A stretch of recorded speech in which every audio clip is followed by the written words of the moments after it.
Cool. So, welcome guys to the West and Joy show. And so this is like gonna be a show where we kind of talk about a lot of the stuff that we like, but mostly it's gonna be for Formula One. A lot of the stuff is gonna be centered around sports. Now, obviously, you know, we're not gonna cover every single sport. The main niche of this podcast is gonna be Formula One, and joining me is Wesley. Hi, everyone. My name is Wesley Ibarra, the other host of this awesome podcast with Joy. And yes, I am happy to provide all the F1 opinion, knowledge, as well as expertise on other sports that I tend to follow and study at the moment. But other than that, I'm very happy to be a part of the show. Cool. Wes, can you like briefly talk about like your project at the moment as a sports or a motorsport manager? Oh, absolutely, Jared. So, um, currently I am at Northwestern University studying sports management. Um, and on the side, while I'm not doing school studies, I'm on the Formula student racing team. We compete in the FSAE division of Formula Student.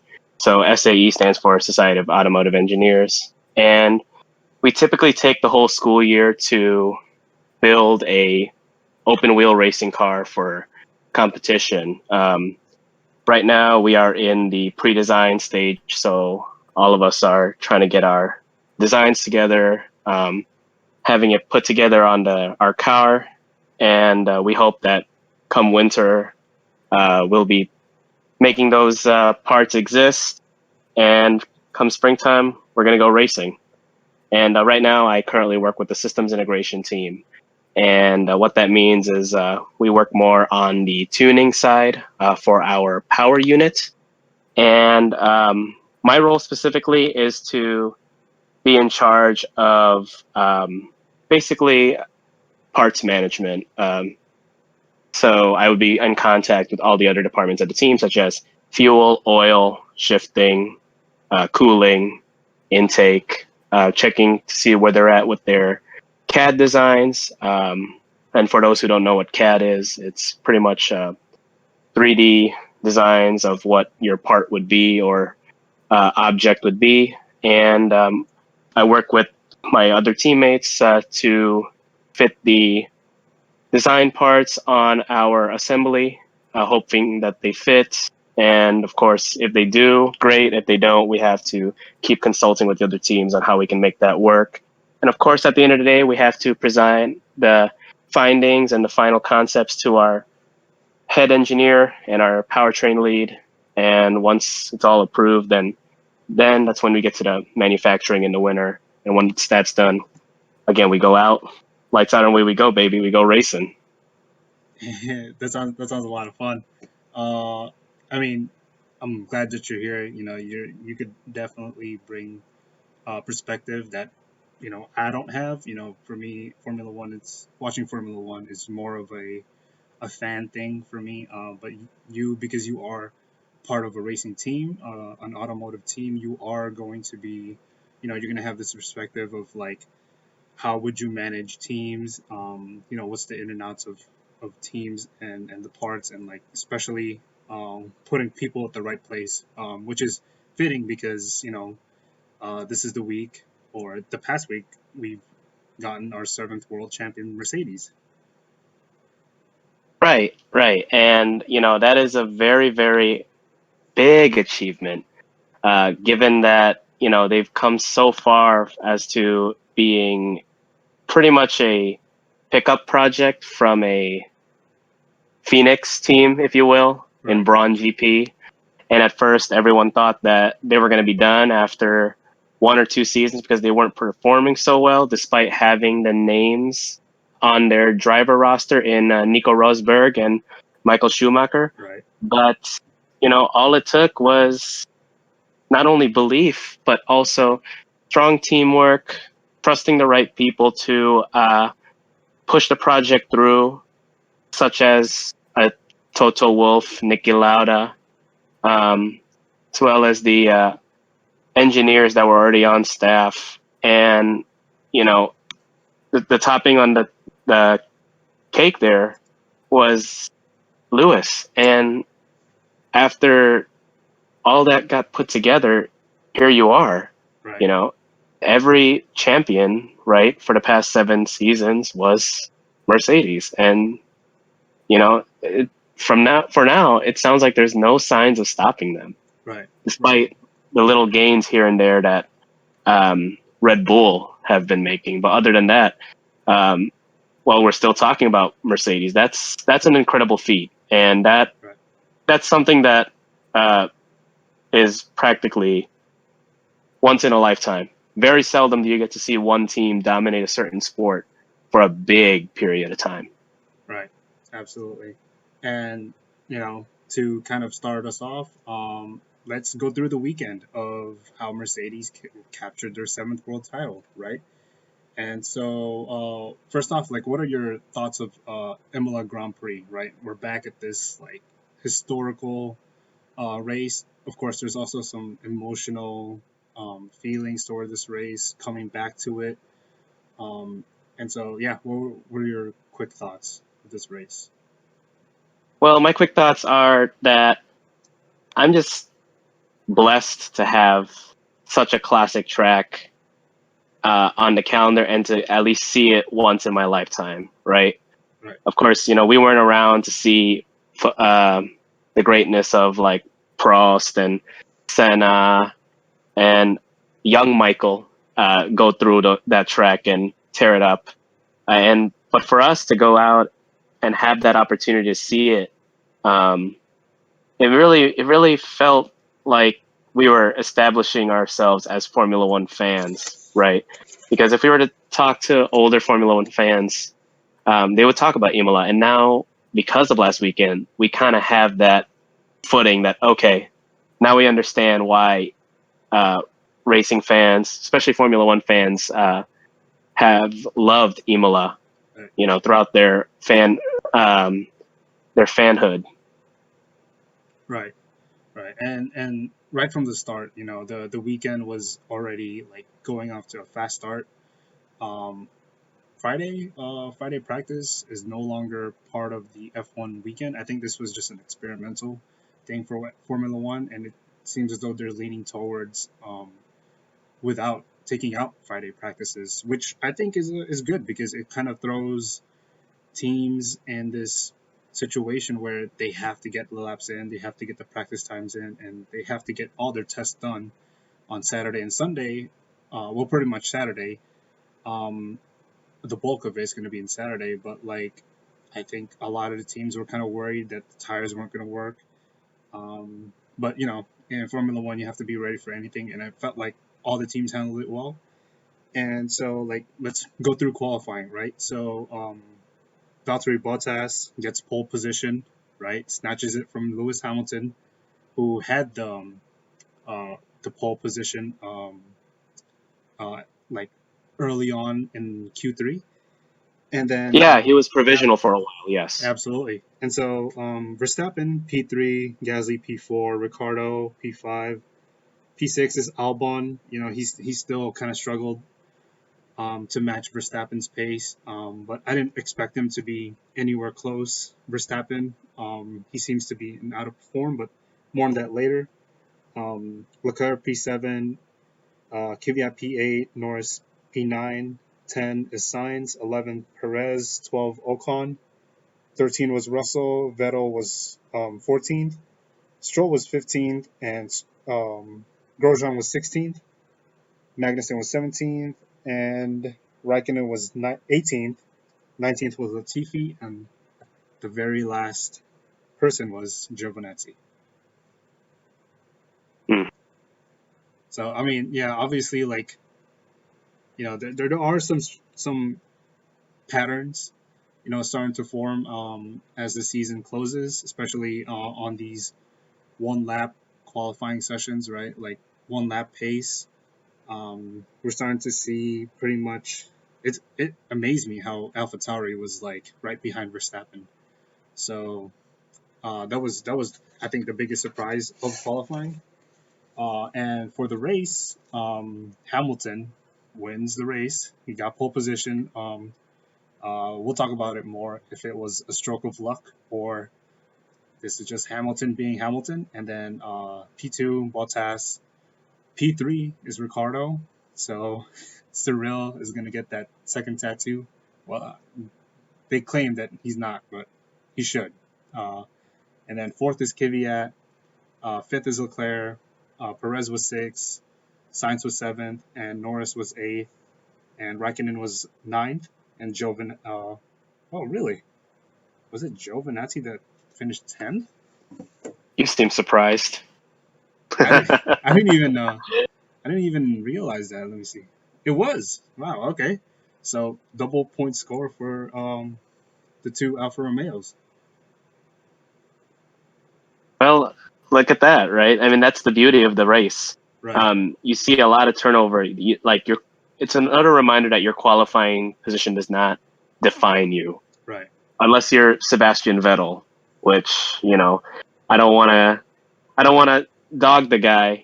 I understand he's gonna go down as one of the sport's all-time greats, but of course, he's continuing his poor form all throughout the season, Right. and of course, for fans that have been around the sport during his time of dominance and into today, it's kind of quite uncomfortable to see. Right. Right. But for what it's worth, the race really had a lot of suspense in the event of odd happenings, i.e., Right. Bottas with his debris incident, Right. Verstappen's right rear going kaput, Right. and George Russell binning it on the safety car, Right. Right. which was unfortunate. I felt really, really bad for the guy because he was in the points. He was top 10. And had that not happened and he held on, perhaps he would have scored his first point and the Willie Garage would have gone bananas or bonkers, as they say, over to our friends in the UK. But the biggest thing with that race, I felt, was the 3-horse race Right. between Lewis, Bottas, and Hamilton. Right. And Oh, you mean Max? Max. oh, I'm so Yeah. sorry. Yes, but yeah, Max. Yeah. Yes, but you know, they were able to pretty much run away from the field, right? Right. And at that point, it just became who was going to blink first. And when Lewis went on radio saying my right front doesn't feel great, Max and Valtteri played it by the book, right? Right. Undercut. That's Right. that's what everyone likes to do to one another. Undercut, overcut. Right. Right. And then all of a sudden you just hear, okay, I'm going to pick up the pace now from Lewis. So Right. I mean, he did just that, right. which is amazing, right? Because it's like, wait a minute, if your tires are not performing well, should you not pick up time? Right. Right. But for what it was worth, that was a masterclass because Absolutely. he was able to overcome what is a by the book strategy. And for the best two teams in the sport to play it by the book, you would think that it's going to work, but somehow he overcame it. Sure, there was a virtual safety car, but he overcame it, and that's what got him the victory. And yeah, like that was probably one of the better victories from Lewis I've seen in a while. Right. Okay. And so I think this is a great segue where we get to rate the drivers' performances individually. And we're going to try to rate them from like 1 to 5, 1 being like bad, and then like 5 being like outstanding. They're pretty much driving the wheels off the car. And so, I mean, let's just go down the path or like the path of like how these guys finished. And so, on the topic of Hamilton, um, for me personally, I would give him a 4 out of 5. I think he drove mas- Really. he drove great. You know, it shows his experience in the front, being able to go onto radio and say like I could go a lot longer and I could set a lot faster times. And there was a moment in the race where he just kept setting faster and faster times. I think there was like 3 or 4 laps in a row where he set the fastest time because he just had clean air in front of him. Part of the reason why I don't really give him a 5 out of 5 is because I do think there was kind of a stroke of luck, right? Now, granted, right, like he was pulling away from Bottas and Max as soon as they made their pit stop, and Lewis just kept going. However, the virtual safety car did allow him to not lose a lot of time pitting and pretty much regain the lead back in virtual safety car. And so, like, I think it was Crofty or Ted Kravitz who said, Christmas came early for Lewis. And Hmm. I do think that part of it is true, but part of it is also a majority of it is also Hamilton being so experienced, being the best driver on the grid, pretty much. He knows exactly what to do in every situation, and he saw the opportunity. Like the mediums were fine as soon as Bottas and Max left or pitted. You absolutely picked it up, right? Like these guys are trying to like undercut one another, and it worked. It worked for Hamilton, who was running third at that time. So yeah, how would you rate Hamilton? Oh, I don't know how many times I'm going to give this off uh, for the rest of the season. But I'm going to give Lewis a perfect score on Okay, our inaugural episode, Joy. And that is, again, like what I just said earlier in the last segment, that was a masterclass, right, right? He somehow was able to overcome the undercut right, and was gaining time uh, to the gap between his competitors behind him. And yes, again, the virtual safety car was a bit of a gift. That's fine. right, But he still managed to maintain the lead. And even on the actual safety car, too. Let's not forget that. right. Because when you queue up like that, anything can happen. Absolutely. Especially even with a driver like Lewis, despite him being so good and notorious for giving Mylander the heebie-jeebies and perhaps giving everyone crap for going super slow, and then once everyone like shuts their awareness off for just a little bit, he just punches it, and then everyone's like, "Oh my god!" Right, Right? right, But no, if someone were to watch Lewis Hamilton and try to figure out how great he was, that's one race I think that they should watch right. in full. Absolutely. And that it just showed, like you said, like the racecraft, the experience, and the awareness of the tires. Like, yeah, he might have said that his right front wasn't feeling so great, but I don't know. I Right. think he really knows how much he can get out of those Pirelli's tires on his car, Absolutely. and he just showed again, time and time again, setting fastest laps on used tires compared to his competitors. That he's got it, Right. and you know, not too many drivers, even those in the upper echelon, can overcome cuts Right. from the pit, and he just showed it there. And I don't know how many times we're going to be able to see that throughout our lives as F1 fans. All right. Yeah, I completely agree with you. And by the way, Mylander has been quoted to say that Hamilton and Vettel are the two top drivers that give him the hardest time. I mean, Mylander is going flat out, and like these guys seem to want him to go a little bit more faster. So I thought that was an interesting thought by Mylander. Let's go to Bottas. For me, uh, he struggled right with the floor damage. He fell back, lost the position to Max. Max should have been P2 in this race. It looked like he had more pace than Bottas, especially during the middle of the race. And you know, I'd probably give Bottas a 3 out of 5. He didn't really do anything too special for me. That seems a lot of the case for Bottas nowadays. So I don't know. I think yeah, Bottas didn't really stand out for me. I think he just did a great job of managing his race. Got the P2, of course, after on merit on Verstappen retiring. But yeah, I think it was an okay performance by Bottas. I am gonna give him a 3 as well. Okay.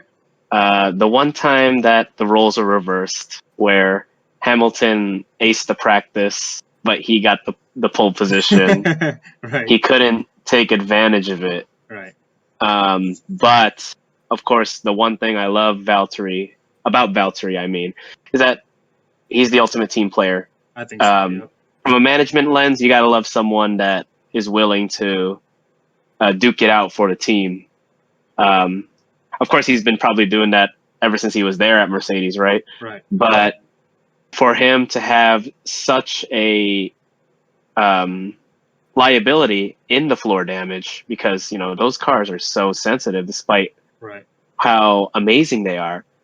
And yes, he lost a position, but he was still able, even with a little bit of luck, he was still able to provide his share to getting that 7th constructors championship, right? Absolutely. And even though he did lose pole, it doesn't mean he's a bad driver. Yeah. Right. Yeah. Absolutely not. Especially to Lewis. Right, and he could have done a whole lot worse. Right. So I give him a 3 because one, he positioned the car in a great position to contend prior to race day. Sure, what kind of happened didn't work in his favor. One thing was kind of out of his control, Right. or should I say both? Both things were out of his control, right? You want to play the strategy, and it just so happened that Lewis found a way to overcome it somehow. But because he's such a great team guy, Right. and that he's willing to do whatever it takes to help his team succeed. Right.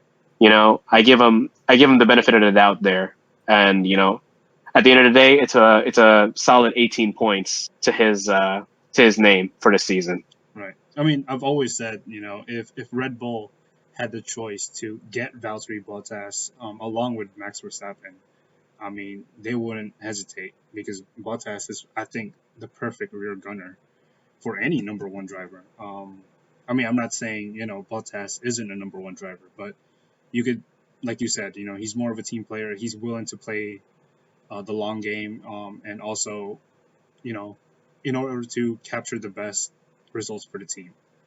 And so, For sure. Yeah. For sure. And, one more thing I do want to say about Valtteri, and it's quite positive. For what it's worth, I've always maintained that despite him being the super teammate to Lewis, i.e. the Pippin to Lewis's Michael Jordan, Right. he'd be a number one guy somewhere else. Absolutely. Let's not forget about that. Like maybe, well, given your Red Bull sentiment, maybe you're kind of right there. Mm-hmm. But let's say if he were to go to like a Racing Point or back to Williams, Right. or any team with a Arrow as their engine supplier, right? Mm-hmm. I think he'd be the number one driver there, or really any team. But other than that, Valtteri Bottas, 3 out of 5. He did what he could. He made the best out of his limited situation, and you can't really hate on the guy for that. But of course, blowing pole does suck. But anyhow, great drive still, and hopefully he can keep it up with Lewis in Istanbul Park. Yeah, can't wait for that. Okay, so let's move on to Danny Rick, right? I mean, there's no hiding it. Danny Rick is my favorite driver. I've always thought he was underrated, even though he was rated pretty highly. People believe he is in the upper echelon of the drivers in the current Formula One grid. A lot of people say he is a champion in waiting. I don't know if that's going to be true. Like for the rest of his career, we'll see.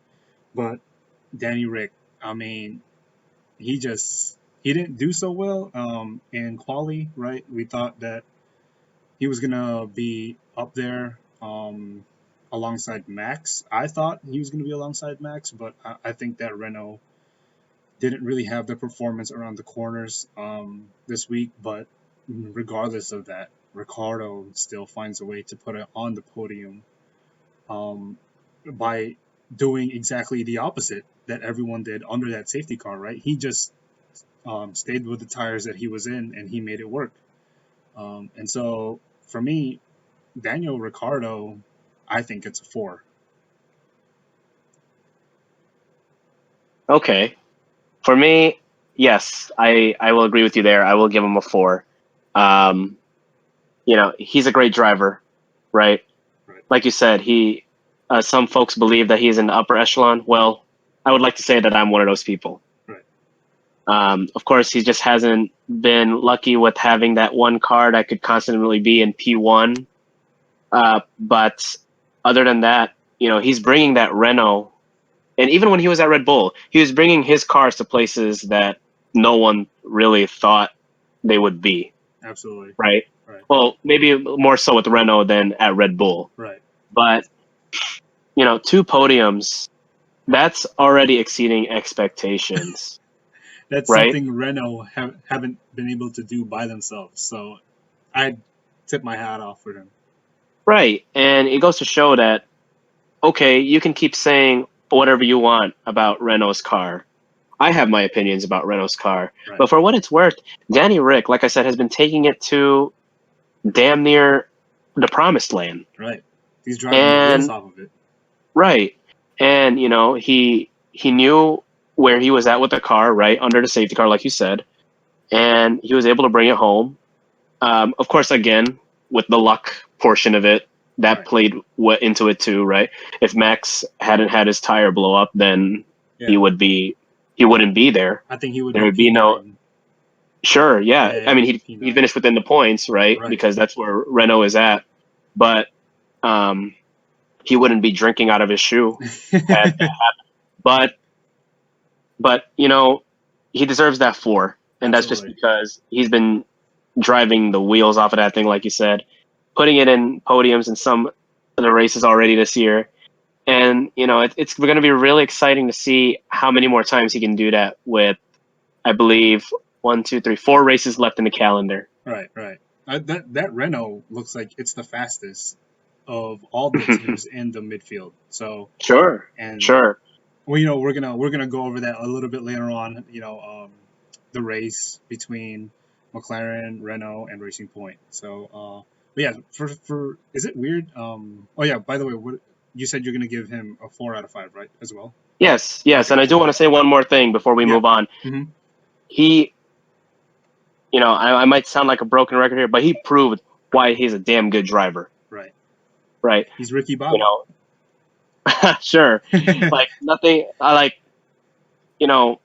He's the pure example of it's not always about the car, it's about the driver. Right.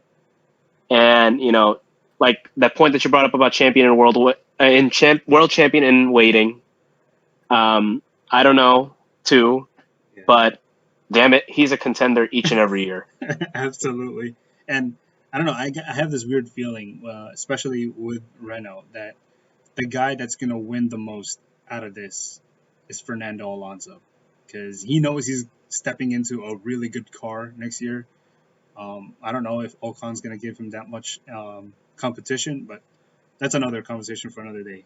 Absolutely. So P4, the guy that pretty much took over the race after the safety car, Daniel Kvyat.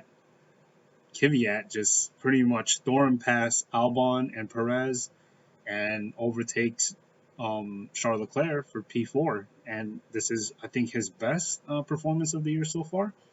Now, I thought he was actually going to run down Ricardo. His pace was incredible, but I think once Ricardo got settled, once he started to get the tires going, get the temperature up, I think that's when Kvyat really couldn't stay with Ricardo, but regardless, Kvyat pretty much proved why, you know, he, there's a reason why he's in Formula One. Now, I'm not saying like, he's going to keep his seat in AlphaTauri, but I think if this was going to be his last hurrah, this was a pretty good performance for Kvyat, and I'd give him a 4 out of 5. Now, obviously, sad that Gasly couldn't finish the race. He was there. He was pretty much right behind Max Verstappen, but nevertheless, Kvyat still put on P4. Yeah, no, Kvyat ran a great race. And I will say maybe he found the VTEC range. Shout out to Honda there. Especially in the But beginning, in the after the safety car left, I think he definitely. yeah, he definitely turned it on there, and of course, that P4 finish was very impressive. Hey, for what it's worth, at least an AlphaTauri remained in that slot, right? Right. But yes, to me, he deserves a 4 out of 5. If there was a definition or a visualization of driving, or working for your job, or for your job is on the line, or drive as if you have nothing to lose, that was it. That was it. That was it right there. That was it. Kvyat was practically driving as if he had nothing to lose. And they say that the one without anything to lose is the most dangerous. Absolutely. And he took it. He took it again. He took it to a place, just like Ricardo. He took the car to a place where no one thought it would be. Right. Given that AlphaTauri is practically Red Bull Mini or Red Bull Junior or whatever you want to call it. But yeah, he had a really great race, and that's the thing about Kvyat. He will show when he's on. He will show signs of a top tier driver. He right? has pace. He has pace. He just needs to consistently find it. Exactly, and that's the thing that's been knocking against him, and chances are that could be his demise from Red Bull altogether this time around. Right. And I love seeing performances like that. I love seeing the small teams do good. Right. Especially a team like that where their drivers are not meant to be there long term. Right. So for him to not only make his honor look good, but also the team look good and Honda look good. Right. He deserves that 4.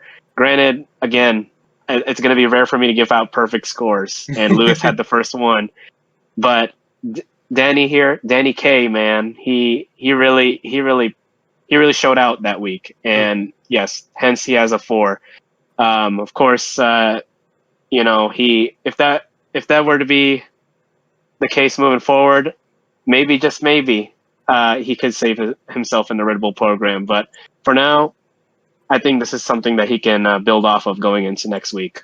Absolutely, and Kvyat is kind of in this weird situation where a lot of people are talking about, in the Albon, in the Red Bull program, Albon is the topic of conversation, especially when it comes to keeping his seat, whereas Kvyat is also in that similar conversation but it's a different team. It's like, can he outperform Gasly in order to keep his seat? Now, I don't. That's not going to happen, right? Tsunoda is just waiting on the wings of AlphaTauri. We don't even know if Albon's going to get a seat next year, whether he's going to get demoted. But yeah, more on that later. So, but P5 was the guy that he overtook, I think, 2 laps before the end of the race, is Charles Leclerc, who I think is outperforming the car. I've always told this, and I've told this to Jordan as well, my brother, that Charles is pretty much the only Ferrari driver that I love watching. There's not a lot of. I mean, you're gonna figure out. You guys are gonna figure out that I am not a big Ferrari fan. However, I do enjoy watching Charles because even from his Alfa Romeo days, he was so talented. you could tell that um, he's just cut above the rest. And I actually put him in the same kind of talent as Max. Unfortunately, he just doesn't have the car to do it this year. But I think he's absolutely just driving the wheels off of that Ferrari, and like he's just making the best out of it. Um, you know, and I think he also stated that like the car is feeling a lot better, but it's still a little bit hard to drive. But I would give Charles a 4 out of 5. I think it's kind of sad as well, like everything that's happening to Ferrari this year, but he's definitely making Vettel not look like a 4-time world champion. Hmm. Are we allowed to give half points in Yes, our yeah, scoring? absolutely. Okay. Well, Charlie deserves a 4.5. Okay. And much like the sentiment that you were alluding to earlier, Joy, he is driving the hell out of that red car, Right, right? I mean, granted, it kind of seemed like he was going to be their guy moving forward anyhow, right, but he's solidifying why those assumptions were right. right. Absolutely. And P5, P5, right? While his teammate is in a galaxy far, far away and not in the right direction. Not in the right direction. It shows the disparity on top of the, I guess, um, disappointment of the tumultuous season Ferrari's having. Right, And again, he's showing to be that once in a generational talent, like you said, Max Verstappen. Um, you know, to me, Charlie, along with Max and George and Lando, they're going to be part of that golden generation of absolutely. Formula One drivers, where it could be all those guys competing for the title, and they could be trading it year in and year out. You know what I mean? Absolutely. Of course, all that's going to take in Leclerc's case is a competitive car, Right, and of course, Ferrari is well aware of that. But for him to finish top 5 in what is considered a home race, yeah, and unfortunately a race that they weren't favored to win, right, you got to take the opportunities as they're given to you. right, And for him to bring it home in P5 in a car that could have finished in the double digits, right, I gotta tip my hat to him. And I haven't really followed Ferrari since I've been following F1. right. So I'm not gonna go out of my way and say that I'm I guess a hater, and that's not gonna be the stance I'm gonna take about Ferrari. Yeah, But of course, with that name, you have to perform. right. Charles Leclerc's doing that, There's so much and expectations. right, and it's like, you know what, he's showing that he'll still keep you all relevant, and by you all I mean Ferrari. So yes, 4.5 to Charlie, just because A, he's driving the living hell out of that car. B, he's showing that we're not done yet. Right, This is just the beginning for Ferrari. absolutely. And like, you know, I've always kind of wondered, like, if I worked in that Ferrari team as an engineer, like, Charles would inspire me to just give him a car that would be like able to fight, like, in the front. I mean, we've seen him do it last year. I think he won 4 races, right? Sounds right. Yeah. I think he won 3 or 4 races, and like they were pretty much the most inspiring, I guess you would say. Especially his Monza win. And this is why I'm starting to fall in love with like Charles, because unlike other Ferrari drivers, he seems very accessible. And I think that showed when he streams with Lando and Alex and George. He seems like a very approachable guy. And so this is why I like him. And so yeah, so let's move on to Perez, Sergio Perez. Now, I think I will get a lot of hate from because of the things that I say about Perez. I don't think he's a bad driver at all. I think he's a good driver. But I feel like the media in Formula One definitely make it seem like Perez is a champion in waiting or like one of the best. I don't really think that. I do think he is a good driver. But I do think that this performance that he had this week was incredible. It was good. Um, but, okay, I have to pick one, right? I think it was great. It was a great performance for Racing Point, for him and Racing Point. Um, but unfortunately, this was supposed to be the third fastest car in the beginning of the season, and this is when like I was very critical of Perez and Stroll, because when they did have the third best car in the beginning of the season, they still weren't putting it in like the third, or pretty much they struggled to even get it at fourth and fifth. And so I don't know. At this point, I don't think that they have the third best car, but I do think that Sergio is really just taking his opportunities when he sees it, and he's making the best out of it. So I think this is one of his best performances of the season. Um, fourth, I mean, 4 out of 5, I think I would give him. He was so consistent. But I expect that from a driver with a lot of experience. I'll give Checo a 4 as well. Okay. And yeah, much like what you said earlier, he's consistent. Unfortunately, yes, you are right. When you do have the third fastest car, you should be a little bit higher, right? So that would ideally be, third fastest car. Or Ideally, he should have maybe been he's right where he is right. in that case. But of course, it should be more so like that Right. throughout the season. Absolutely. There were times where both Racing Points were below P6, right? Right. And there were times where both Racing Points looked they were faster than Red Bulls. Sure. Yeah, it's a little inconsistent, and it can be hard to watch. So I understand that. And I'm actually pulling for Racing Point this year to be that third team. Okay. Just because who doesn't love it when everyone is talking down on them, only for you to persevere at the end. That's what Racing Point's going through right now. Right. Despite all the protests and the point deductions, it would be so rewarding for Racing Point to finish the season best of the rest. And I actually forgot about that. They had points deducted. Yes. So they would clearly be the third best team if those protests hadn't gone through fruition.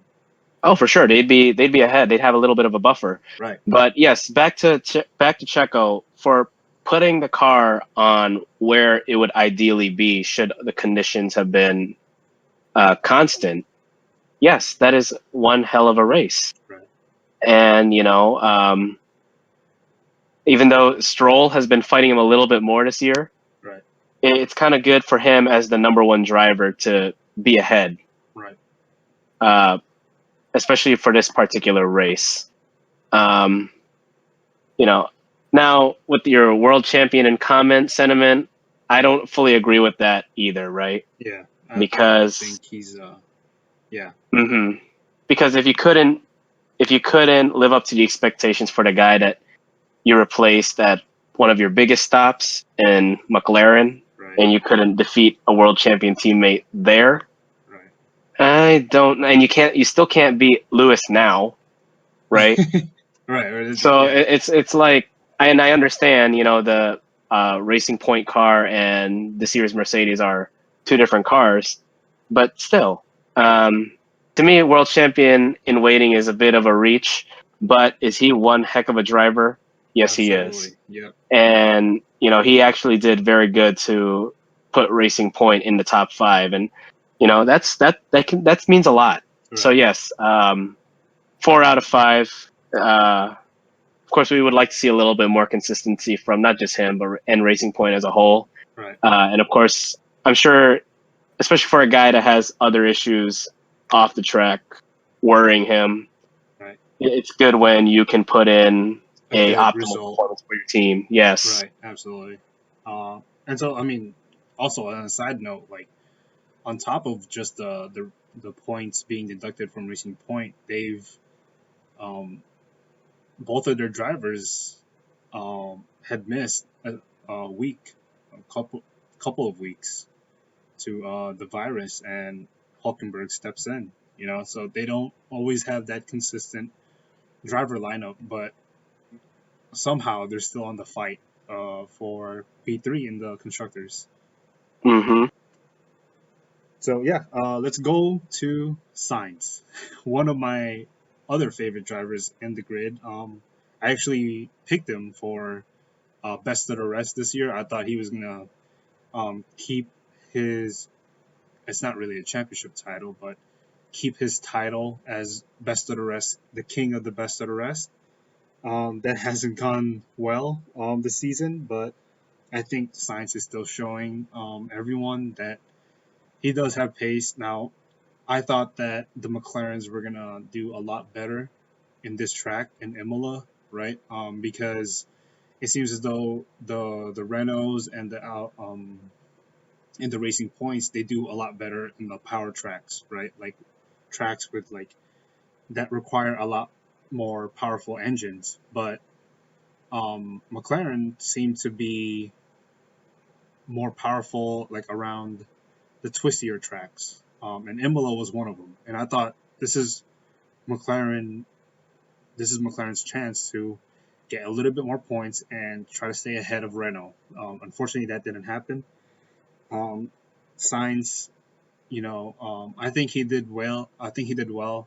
Um, I think I'd probably give him a 3 out of 5.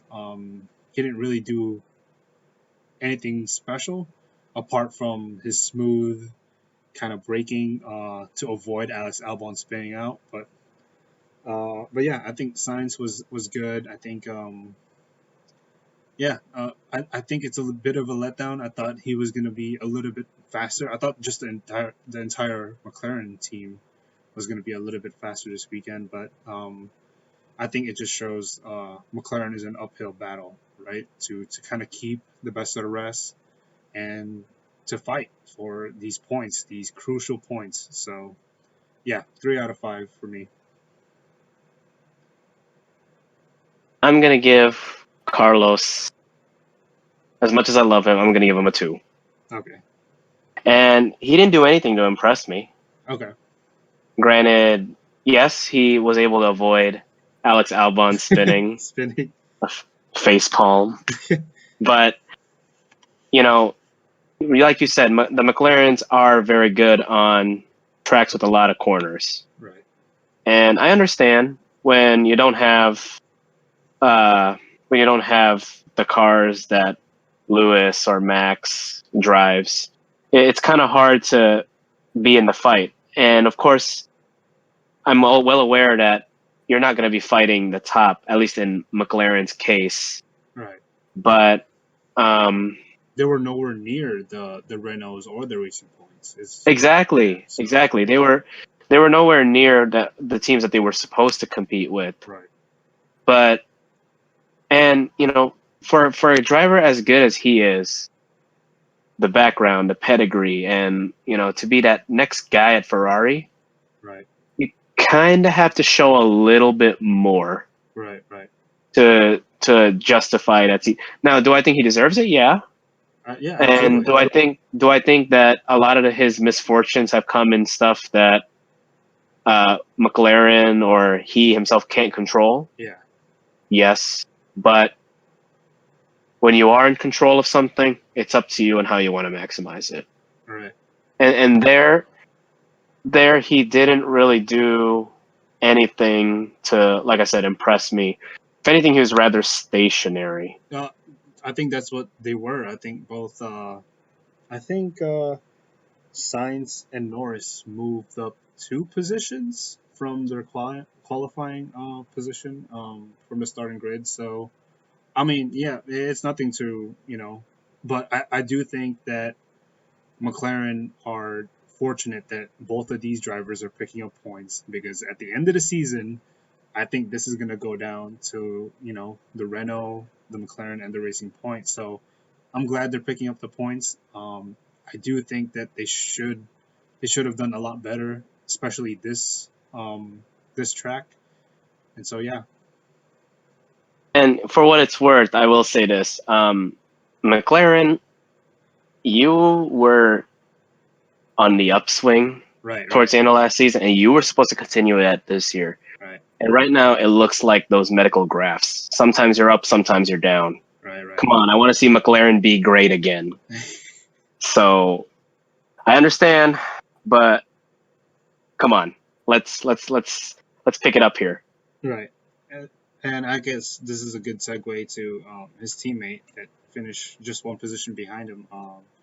In eighth is Norris. I didn't really see a lot of Norris in this race. I saw a good amount of Carlos, but Norris, he wasn't really, you know, overtaking a lot of people. I felt like he was pretty stationary.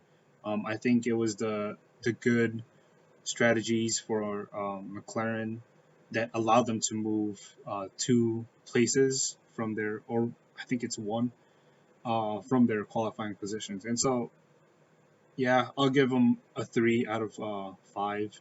I don't think he did any worse than Sainz. I don't think he did any better than Sainz. So I think this is just, I think they're lucky that they're picking up these points, and probably perhaps at the end of the season they're gonna be happy with the points that they got today because, like I said, this is gonna be a much more closer race than we thought. Yeah, no, and because of that sentiment, too, I didn't find, as much as I love Lando, I didn't find him to do anything that impressed me, and I'm going to give him a 2 as well with his teammates. So double 2s for McLaren. Okay. And for what it's worth, there's going to be some growing pains, given that Lando is still a young driver and McLaren is still a rebuilding team. But in order to become that next best team, you got to show signs of potential Right. where you're constantly exceeding your expectations, right? Absolutely. And I understand that's easier said than done. Yeah. But when you're McLaren and you're trying to rebuild your image as one of the big guys in F1, You gotta beat Renault. You gotta beat Racing Point. exactly. Right. P8, P9, or P7, P8, whatever that is, Right. back half of the top 10, that's not going to cut it. Right. Right. That's not going to cut it at all. Especially in a track like So, this. well, not just Imola, anywhere. Right. Right. Formula One in general. Well, So, well, that's the thing, right? Like, because they're moving to a Mercedes engine, now there's nowhere to hide for them, right? Like, now we're gonna start to see where they are deficient in the car, and I think now because they're gonna have a Mercedes engine, they should beat Renault and they should beat Racing Point, or next year is gonna be Aston Martin, but. Yeah, that's exactly like, what I'm trying to get to. Like now the what do you call it? The expectations for McLaren are going to be even greater next season. absolutely. Because when you get one of your original names back, McLaren, Mercedes, Right. there's going to be a big, big, big expectation out of your team. Right. Or as the orange man says, it's going to be huge. But for now, Renault, with the Renault unit, they have to, again, fight for points, stay in the fight with Racing Point and Renault Works team. Right. But yeah, Sainz needs to keep building his market value, and Lando just got to keep on growing. Right. Maybe a bit of a underperformance right now, but overall they're still doing okay, Right. and there's still a lot to look for in the future. But this past week, nothing impressive. Right. Next year is where like Like there is no excuses for them. They have Ricardo. They have a Mercedes engine. They've done this. They've been rebuilding for a while. I think then you start to kind of expect them to be fighting for fourth and fifth. Now that's pretty much that's expecting if Alex is going to show up, but more on that later. So P9 is Raikkonen with Alfa Romeo. Absolutely hit the strategy again. Raikkonen's been great these past races. He seems to do a lot better in historical tracks. It seems to me. But yeah, putting that Alfa Romeo in the points, that's impressive. And so Alfa Romeo, they're not gonna score a lot of points this season. So whenever you do get the chance, you have to capitalize on that. And I think he did well. I'm gonna give him a 3 out of 5. Um, he's definitely one of those guys in the grid where I do have a strong feeling about. Do I think he should have stayed in Formula One? I guess that's a whole different podcast in and itself. But I think this week he did good. Um, I mean, I think he actually did brilliant because that Alfa Romeo doesn't score a lot of points. And so I'll give him a 4 out of 5. I think. I was gonna say, don't you dare underrate the Underrate the Iceman. Iceman. And I'm gonna give him a 4. Okay. Again, you're gonna have to do the damn near impossible to get that 5. That And 5. sure, and they actually came pretty close.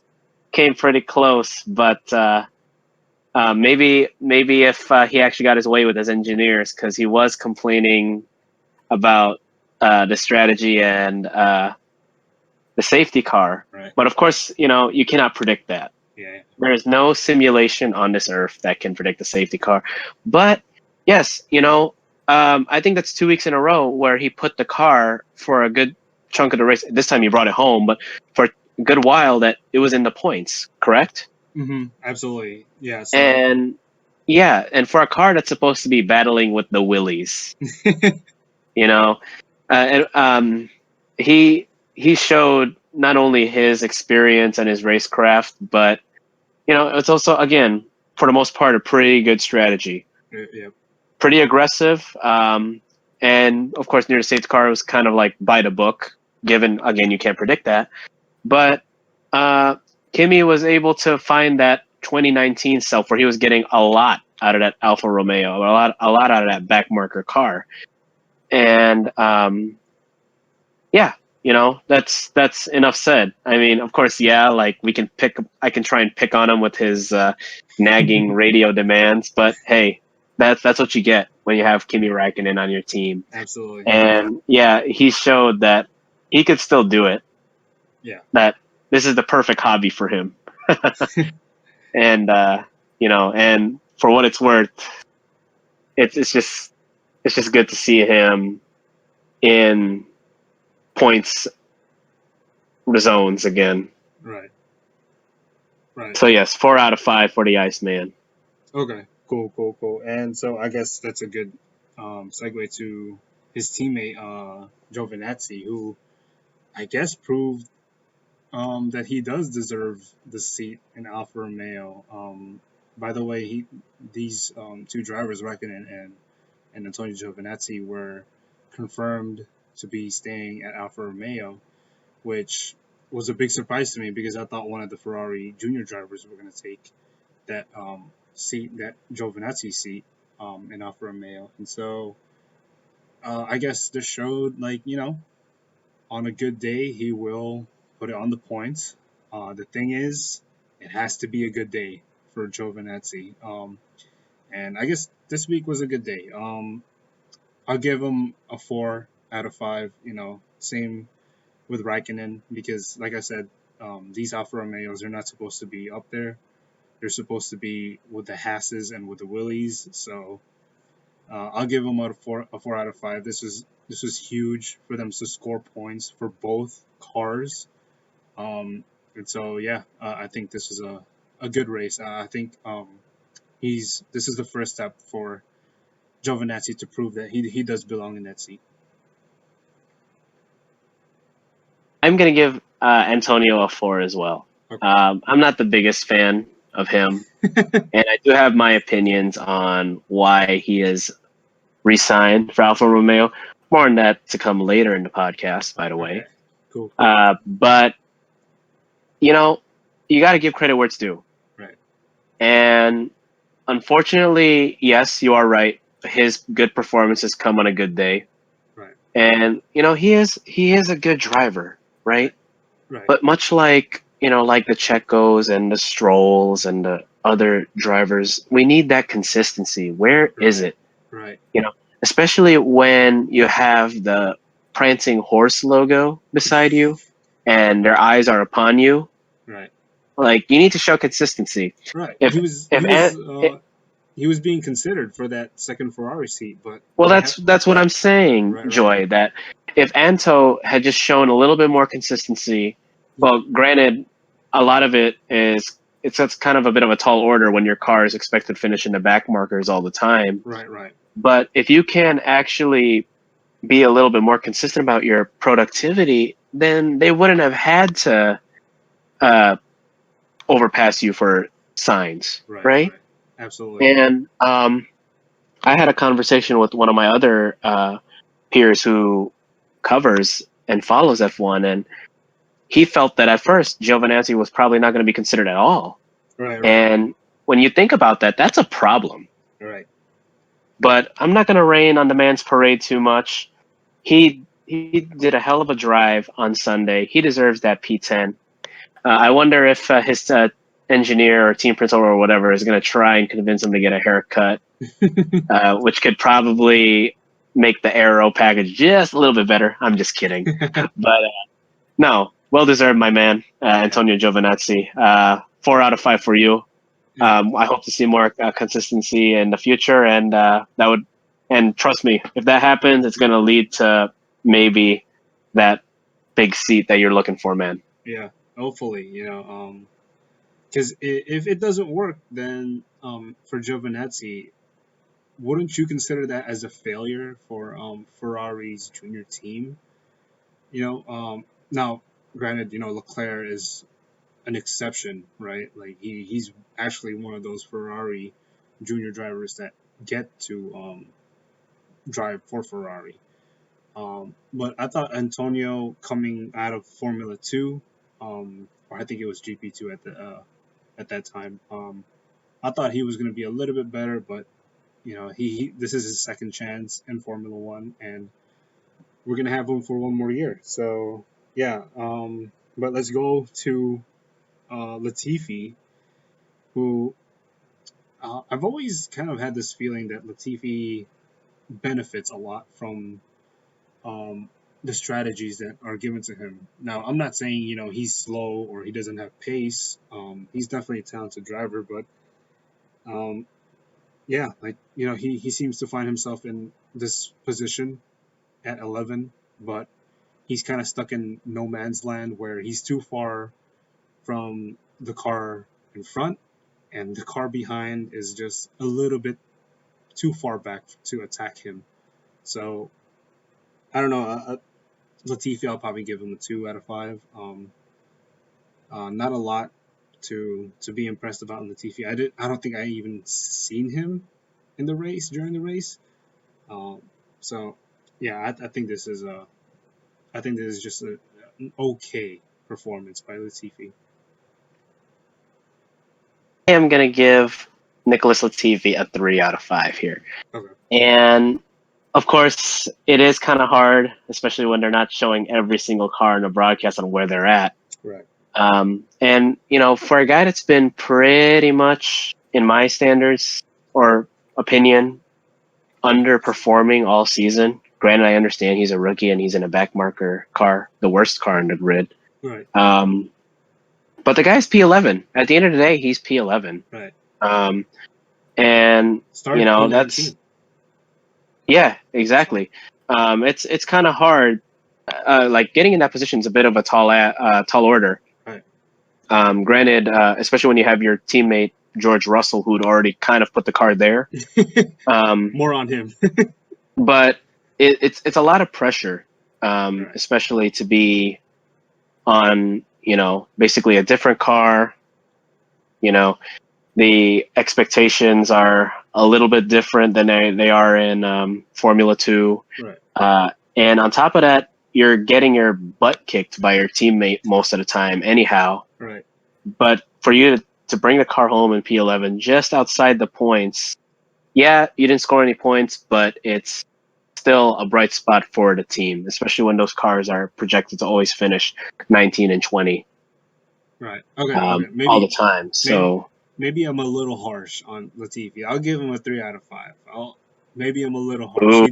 He did start 19th, so that shows skill. So to put it up in 11th, even though it was a great strategy call. So I'm glad I was able to sell you on that one.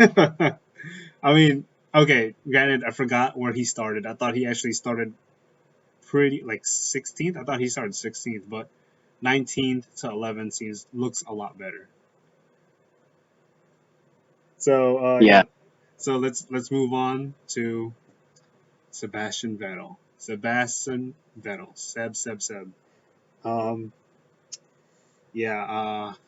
It's not looking good for him. Thank God that he was able to secure a seat in Aston Martin. Now I don't know how much more of a difference it's going to be at Aston. This is probably one of the two arguments that you're going to hear me apply for a driver in this grid. But your engineers and your team principal can only help you so much. At the end of the day, I think you also have to apply yourself.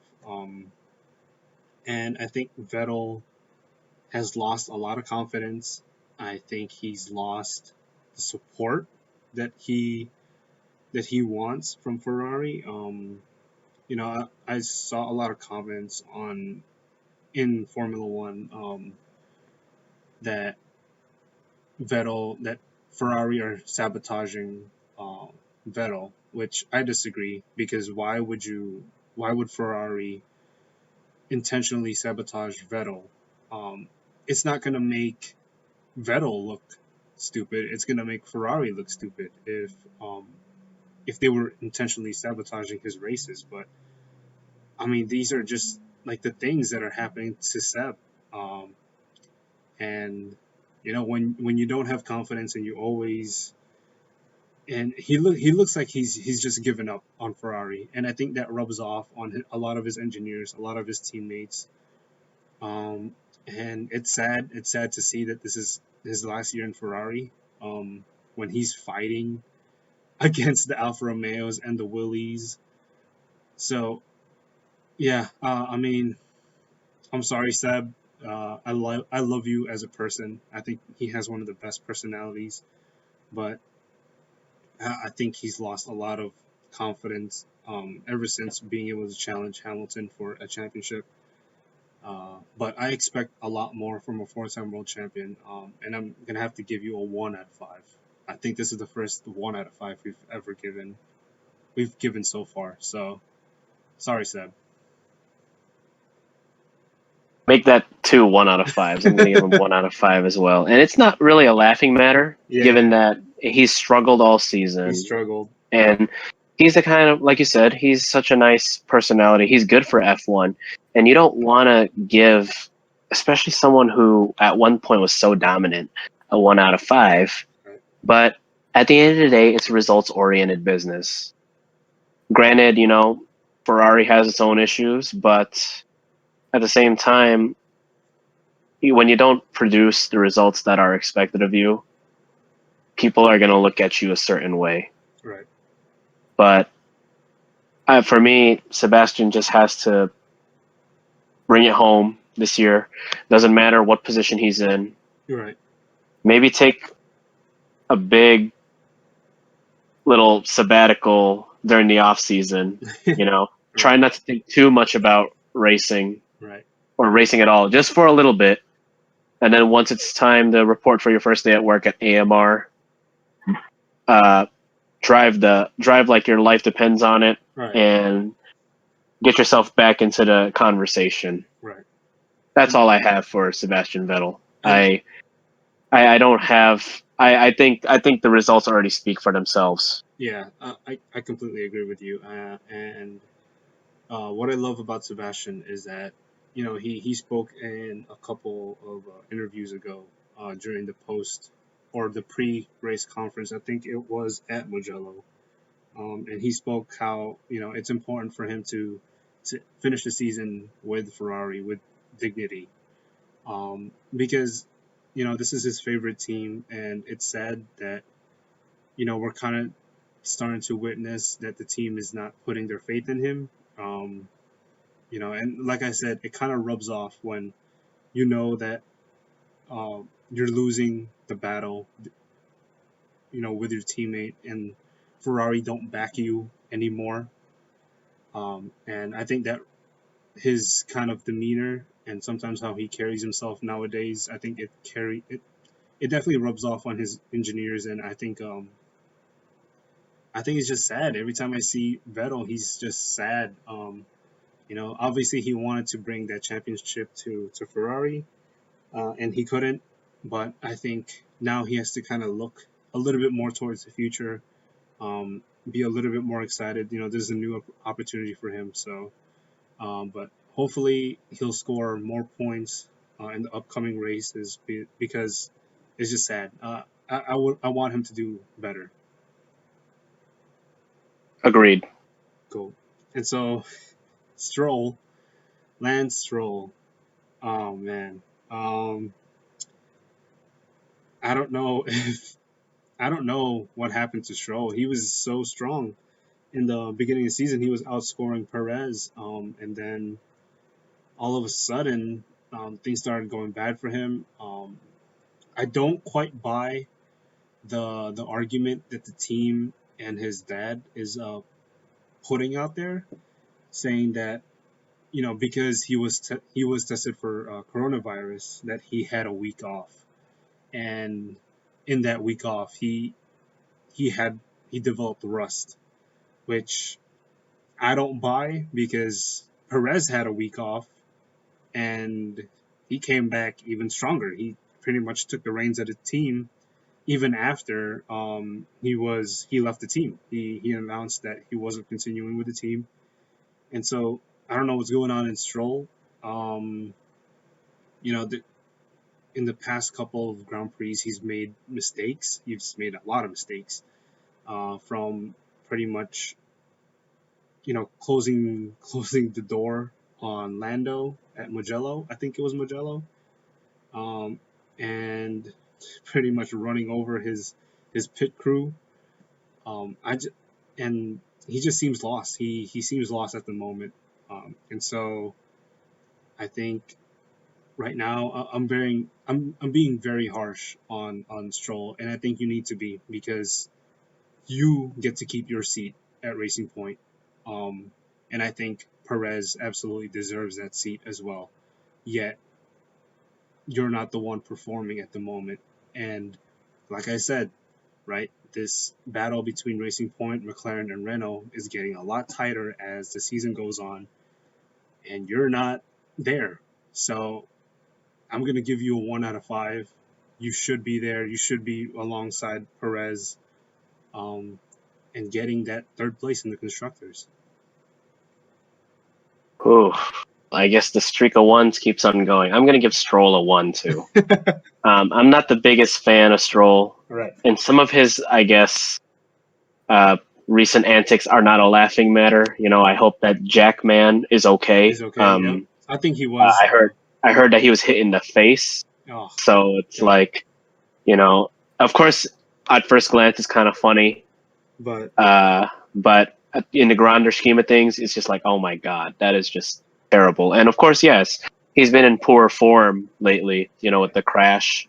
Where was that crash? Was that Mugello? Yes. Yeah. Of course, with the test positive and the, I guess, PR disaster that kind of caused on Racing Point's end. Right. He didn't do anything to impress me in the Emilia Romagna Grand Prix Right. or at the Nürburgring, to be honest with you. Right. Um, and he is kind of like succumbing to all the hate that he gets on the internet. Yeah. That like, oh, the daddy driver, he didn't do anything to deserve a seat at Racing Point. Uh, actually, when I was watching that race, I coined the term that one of my family members uses to describe a person that is kind of not there mentally, and that term is called a dingus. When Stroll hit the damn jack, man, he had a dingus moment. Right. And when you are practically the team, Right. you need to show up. We just talked earlier about Checo with having the third best car. Prove it. Right. Bring it home in 5 or 6. Right. Not after the points. Right. And like I said, right, like he doesn't have to be necessarily in front of Perez, but at least be there so that Perez is not by himself bringing the points at Racing Point, right? Right. And he's the one leaving. And for what it's worth, he might have a cause of the yips, whether that's through the internet hate or, because of the coronavirus test or whatever it may be. Right. But, dude, at some point, you need to wake up. Right. You need to stop being this quote unquote dingus. Stop hitting jackmen. Don't make as many mistakes. Right. Again, I understand it's easier said than done, Right. but you need to justify that you're not what the people say you are. Right. And You do not succumb to that, negative press on you. And I also want to preface this that I do like Stroll. I think he does deserve to be in Formula One. I think he's proven that over the years. But now, when the team need him the most, I think he's just falling apart. And so I hope he finds some form in the Turkish Grand Prix. I don't think he's ever raced in the Turkish. No, he's never. No, he's never raced in that track. I don't even think in his junior career he raced in that track. So completely new track to learn.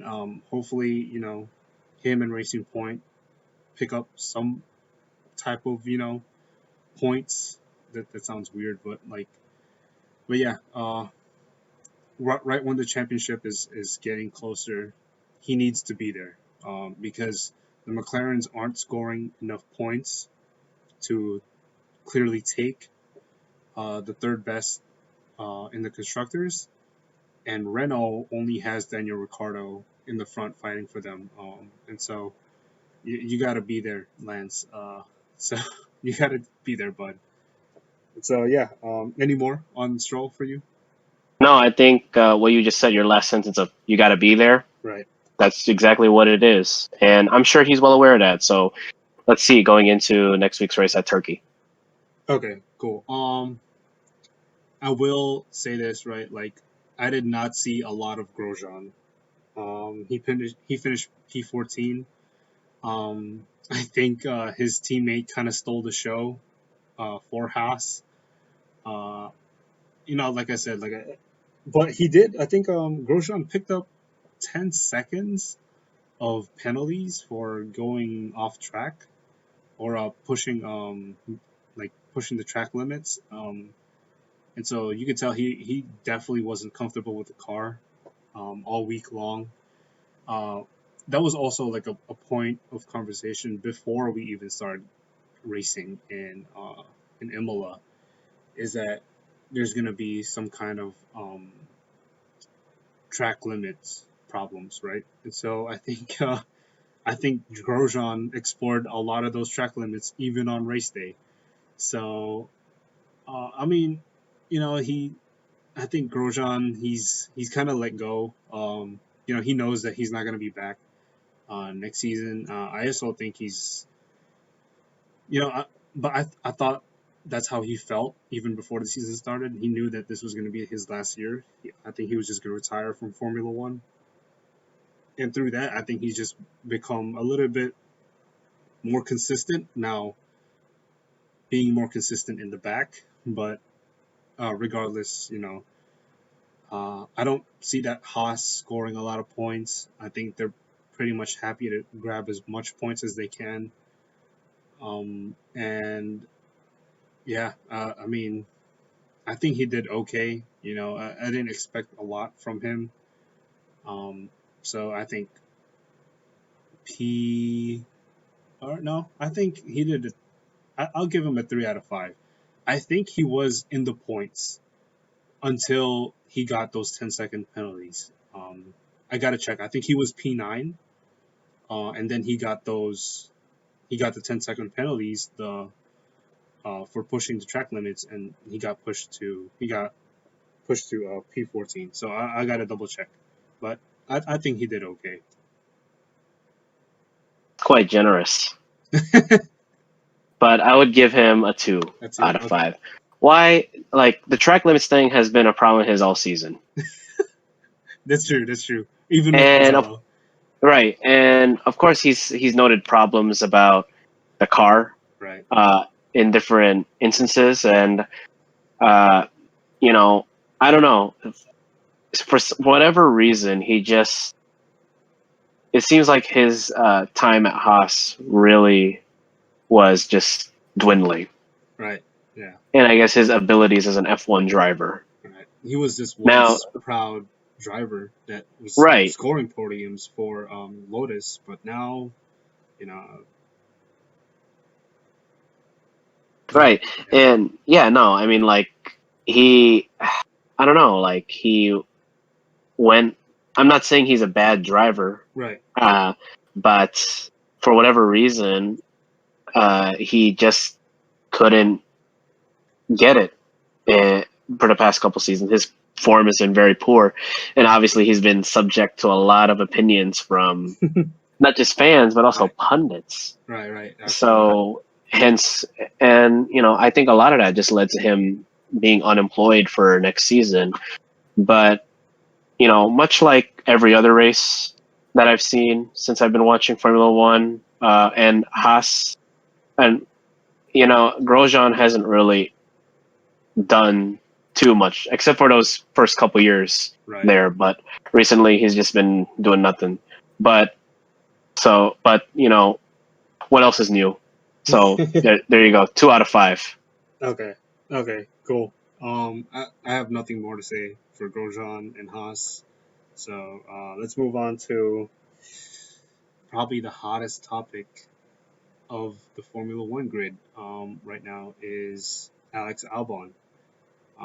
He was there. He was in the closing stages of the race. He was there. I think he was P4 during the end of the safety car, but he quickly lost that to Perez.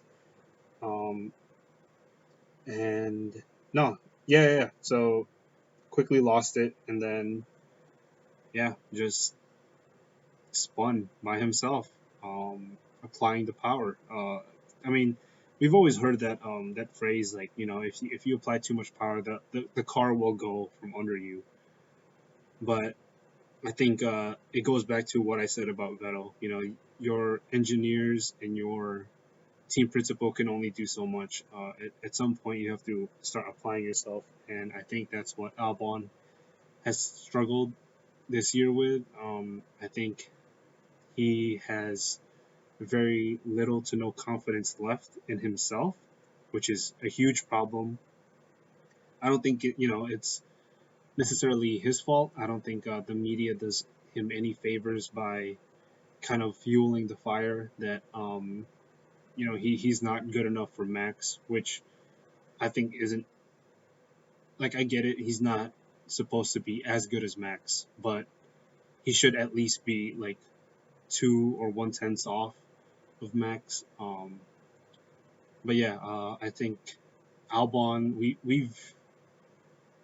I kind of have this thing where, like, I think Albon wishes that he only had half a season like Gasly, because now it seems as though, like, he's he's pretty much a punching bag.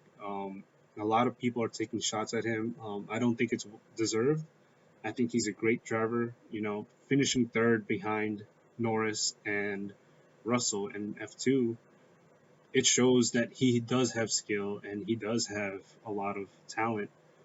But at the moment, you know, you shouldn't beat a dead horse. Like I think he's his own worst critic. And I think there's a lot of things that goes on in the background for Alex that we don't see. But what we do see is that like he's a really nice guy, and he's fast. He's quick. I think he's proven that last season, and I think that's why he got the Red Bull seat. But man, I really feel for Alex. I hope they put him, because right now it doesn't seem like he's going to get any seat in Formula One. I don't think he's going to get any seat in Formula One next year, which is sad. Okay, So Joy. yeah, Right. And yes, it is sad. And of course, I want to be able to go on this topic further. But outside of his, I guess, Red Bull issues, what would you say he deserved for this race? I think 1 out of 5. Okay. 1 out of 5. Yeah, Yeah. I mean, like I said, at the end of the day, you still have to apply yourself. And right now, he's just nowhere close to Verstappen. At least be there to like, because okay, I guess we could just disclose this now. I think that if Albon was only 2 tenths off of Verstappen, he could have made life a lot harder for McLaren.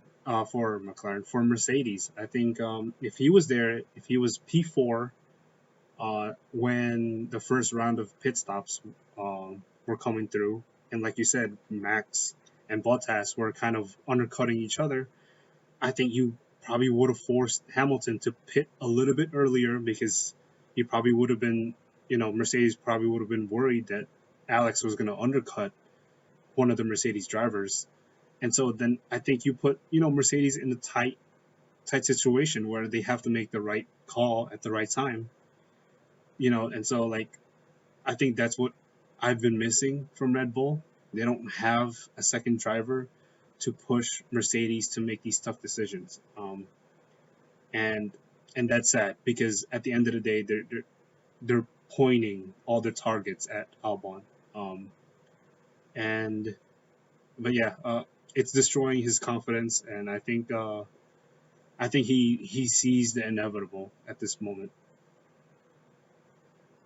Yeah. Kind of like, well, first off, I'm going to give him a 1 out of 5 as well. Okay. And kind of like what I said about Kvyat, he showed what driving for your job means. Alex did the complete opposite.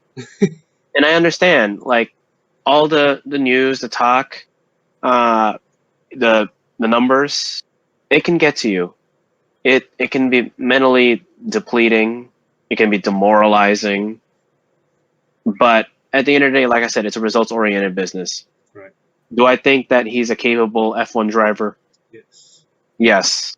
But, of course, when you're at a team that just sets the bar where it is, like Red Bull, you can't be spinning the car around. Right. You can't be lapped by your own teammate. Right. That's especially when you have the same power unit in there.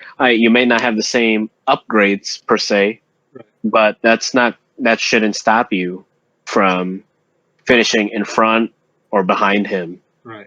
Right. Especially when this is supposed to be a year where you're in position to overtake the best of the field. Right. So that's where I'm at with Alex. I love him. He's someone that I think represents who I would want to see on the grid, but right now it's not looking good. Yeah, it's definitely not.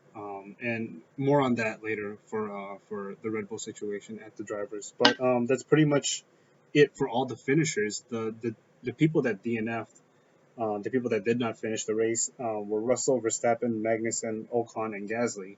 And I can tell you right now, 3 of those guys just pretty much couldn't finish the race because their car died. Some of these guys were in great position. Verstappen and Gasly were in great positions, but unfortunately Gasly's engine blew out. So I don't think we should rate them because they have these failures. Verstappen also had a tire failure, and so Ocon had an engine failure again. I think he was running 11th at that point when he was so nowhere close to Ricardo. But uh, quickly, let's talk about Magnuson and Russell, the guys that should have finished, but they kind of just messed up on themselves. Now, I think Magnuson is the first one because his is a lot quicker. He had migraines. I think his head was moving in the cockpit of the car and hitting his head on the headrest, and that caused him to get massive headaches. I think he was complaining on the radio saying that the throttle or the upshifts were so intense that it literally flew his head back. Um, and yeah, I mean, I'm not even gonna rate Magnuson, because even Martin Brundle, uh, who was at the commentary, said that, oh, he'll get over it. He should be able to finish this race. And then a couple laps later, he calls in and says and tells the team that he can't finish. So I don't know. I really liked Magnussen. I thought he was underrated. I think he had great qualifying performances. But now, I don't know. I think he's also given up on Formula One and Haas. I think he knows that he was on his way out. So yeah. Anything that you wanted to add for Magnuson? Well, I can feel for just about all of them, right? Right. Because Ocon clutch problem, that's another thing you can add on to the reliability Right. of the car. Seems as though he's with, the only one facing them, experiencing them, though, because Ricardo is flying. Sure. With Pierre, his bitter countryman, because the two allegedly don't like each other. Right. But Pierre, it's crazy. He had all the flair. He had the P4 qualifying. He had the Senna helmet going, but he couldn't finish the race. Right. Couldn't really tell what was wrong with the car, but hopefully, that doesn't happen again in Turkey. Magnussen, that's like, I guess, the equivalent to a targeting penalty in American football. Right. Guy kept getting hit in the head. And, I'm sure that hurts, especially with all the downforce I'm pretty sure. and the G-force. Yep. Oh, man.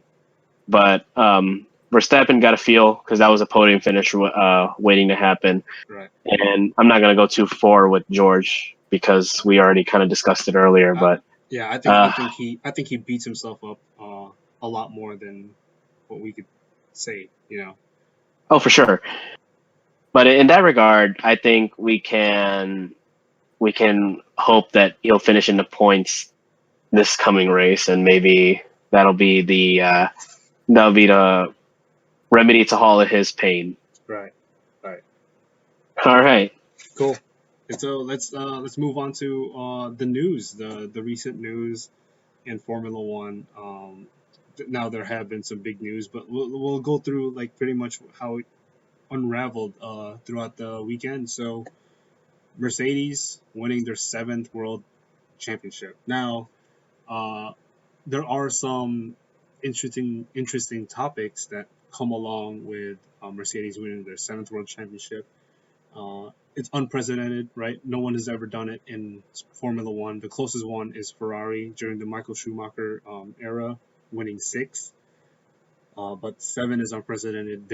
I think they're getting close to Lotus. Lotus has 8, and so Mercedes has 7. But yeah, congratulations to Mercedes. Absolutely. Total masterclass of Right. performance in this turbo hybrid era. No one would have thought of it at first. Yes, they owned it. No one would have thought of it at first. For a while it seemed to be Red Bull's world and everyone else was just living in it. Right. And then the tables have turned. Right. And yeah, it became It became a line of greatness for 7 straight years from 2013 to 2020. Right. And of course, like we've mentioned at the beginning of the podcast, they had the names to go along with the team. Right. And of course, you know, with all the innovations, with all the teamwork, the investments, and having that right roster, they just hit it. Right. And we're blessed to see something like this in our lifetime, Right. no matter what sport you follow. Right. And they're still in stride. They're still Absolutely. right. And so I think that brings up a couple of questions, especially like now that the the constructors is secure. Now the drivers is not secure yet. Hamilton could do that this upcoming Turkish Grand Prix. But one of the questions is Hamilton alluded to not being sure if he's going to be on the grid next season, which I don't quite believe. I think Hamilton and Mercedes, they have this amazing opportunity to capture 8 straight world championships, and Lewis is going to break Schumacher's record of 8. Well, first he's going to tie the 7th world title, but I think next season he does have an amazing chance of getting 8. And so yeah, I think with that being said, like I just want to briefly say that I think Lewis Hamilton is still undervalued. All of his achievements in Formula One is undervalued. It is tougher. I just want the audience to know, like, it's tougher to defend a world championship than it is to win one, because I think then the expectations for you as being a champion is just you're bound to fall at some point. And Lewis seems as though he's getting faster and faster every single season. And I don't know. I think Lewis's lifestyle is also not the most ideal, especially for a champion like himself. But this is his way of expressing himself. This is his way of because prior to coronavirus, he was always, one day he's shown in like LA, and then one day he's shown at Paris, and then he's at New York. So his lifestyle, I thought, would catch up to him eventually, but it seems as though he's even more stronger now than he's ever been. And I think, like I said, there's a lot of arguments saying that if you put any of the Formula One drivers in his seat, that they're gonna win world championship. I don't think so, because it's funny to think that Bottas last season, that was the first season that Bottas finished second in the drivers' championship. Mm-hmm. Until then, he finished behind the Ferraris. So even then, he wouldn't be able to win the world championship by himself in Mercedes. Now, granted, there's always going to be like that argument. Well, he's not the number one driver at Mercedes. He's never going to get the best strategy. But I argue that Nico Rosberg was able to beat Hamilton in the same car, pretty much almost at the same strategy all the time. And so I think if you look at Hamilton's teammates over the years, his first teammate in Formula One was Alonso, and then I think his second teammate was Button. But like, just look at his teammates. It just shows like how good Hamilton is. And I always give this argument to my brother, where Hamilton will always get the best seat in Formula One because he is the best driver. Sure. Well, for me, his achievements are undervalued for just a variety of reasons. But the one or two things I want to really, really point out. One, I think it's the machinery, right? Right. Okay. People wanna say, oh, it's because he has the best car, and like you said, people can plug and play. Well, you don't know unless you actually do it. Right. Right? And, people forget that his first world championship was in 2008. That was a totally different regulation than what it is now. Right. So he was capable of winning in the previous set of cars. It just so happened that his teams weren't there to win. And I will fact check you for a little bit, Jay. I think you forgot about Kovalainen. Hickey. For one of Lewis's teammates. I think Kovalainen was before Jensen. I believe so, yes. So, yeah. But, I think it's also, despite all the advancements that have been implemented into the car since that first World Championship, people want to find a way to undermine his greatness as a driver. Right. And I think they won't fully understand that until long after he's gone from the sport. Right. I absolutely agree. And the second thing, I think, it's just his persona. Right? I mean, yeah, there were drivers that lived lavish lifestyles like a James Hunt and such, but I think also part of it is because let's ruffle some feathers here. It's because Lewis is black. Right. People throughout history, right? F1 history, all the champions have been white. Right? Or predominantly white. And Formula One is a predominantly white sport. Right. Despite how far we've come as a society, I don't think there are a lot of fans out there that have been open to seeing a black guy, let alone a person of color, winning the Formula One championship. Right. And with Lewis traveling to play fashion shows with his private jets and whatnot, living in Monaco and LA, people think, oh, that's gonna, like you said, that's gonna stop him. But no, he finds a way, and people undermine him. I think it's just because of how he carries himself. Right. And if there's one driver on that grid that's so conscious about his image, it's Lewis. Right. And I'm sure that really bothers him a lot. But when it's time to put on the suit and helmet, he finds a way to block that out and remind everyone that, hey, keep hating. I'm going to keep winning. Right. And this is my platform to show ethnic minorities that they can be successful in something that people don't want them to be successful in. Yeah. And for him to not only just be the first of black drivers, the first of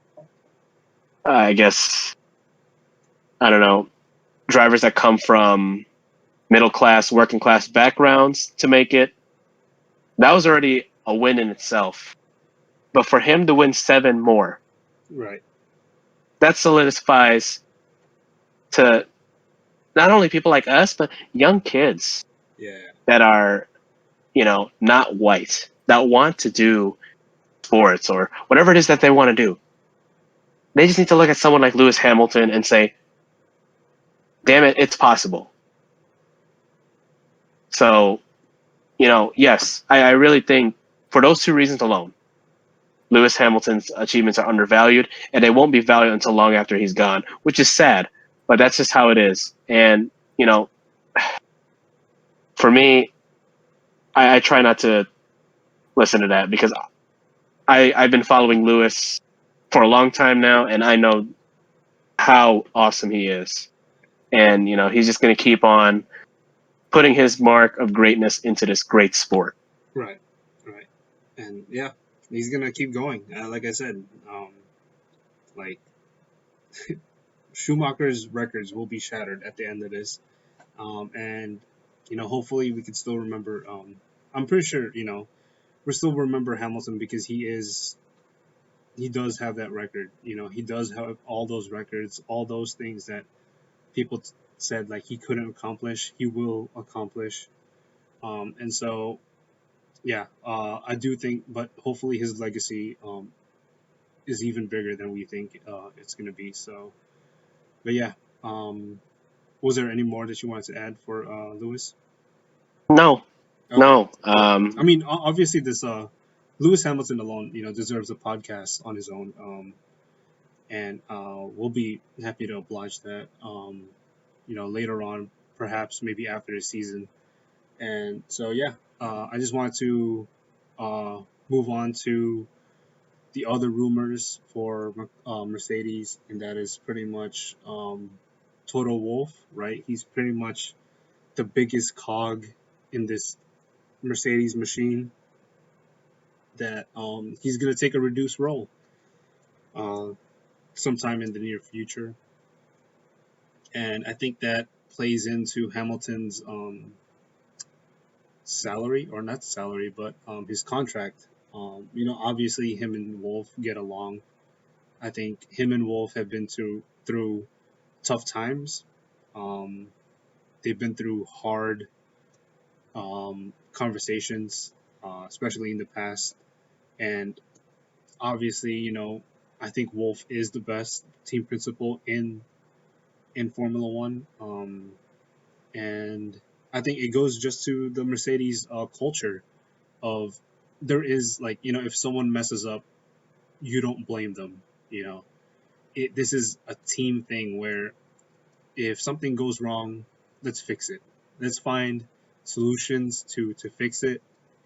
And I think this is why they've captured 7 world championships. And I credit Toto for instilling that culture into every single engineer and to every single employee in that team.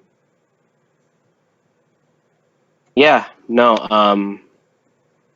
In the grand scheme of things, I was actually reading an article from, I believe it was The Race. Right.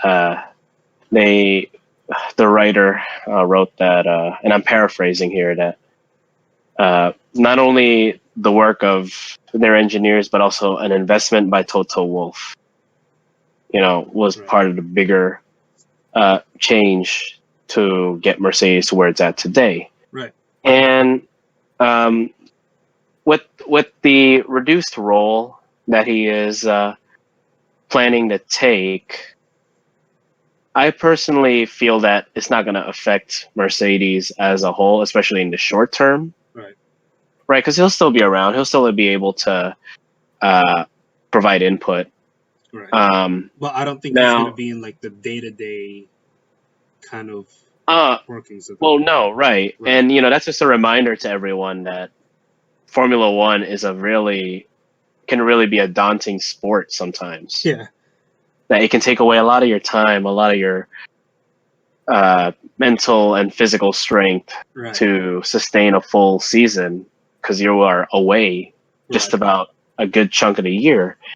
And how that plays into Hamilton, we got to see. Right. We got to see. I don't want to be that one person to go and say that this would be the end of the Hamilton era at Mercedes. No.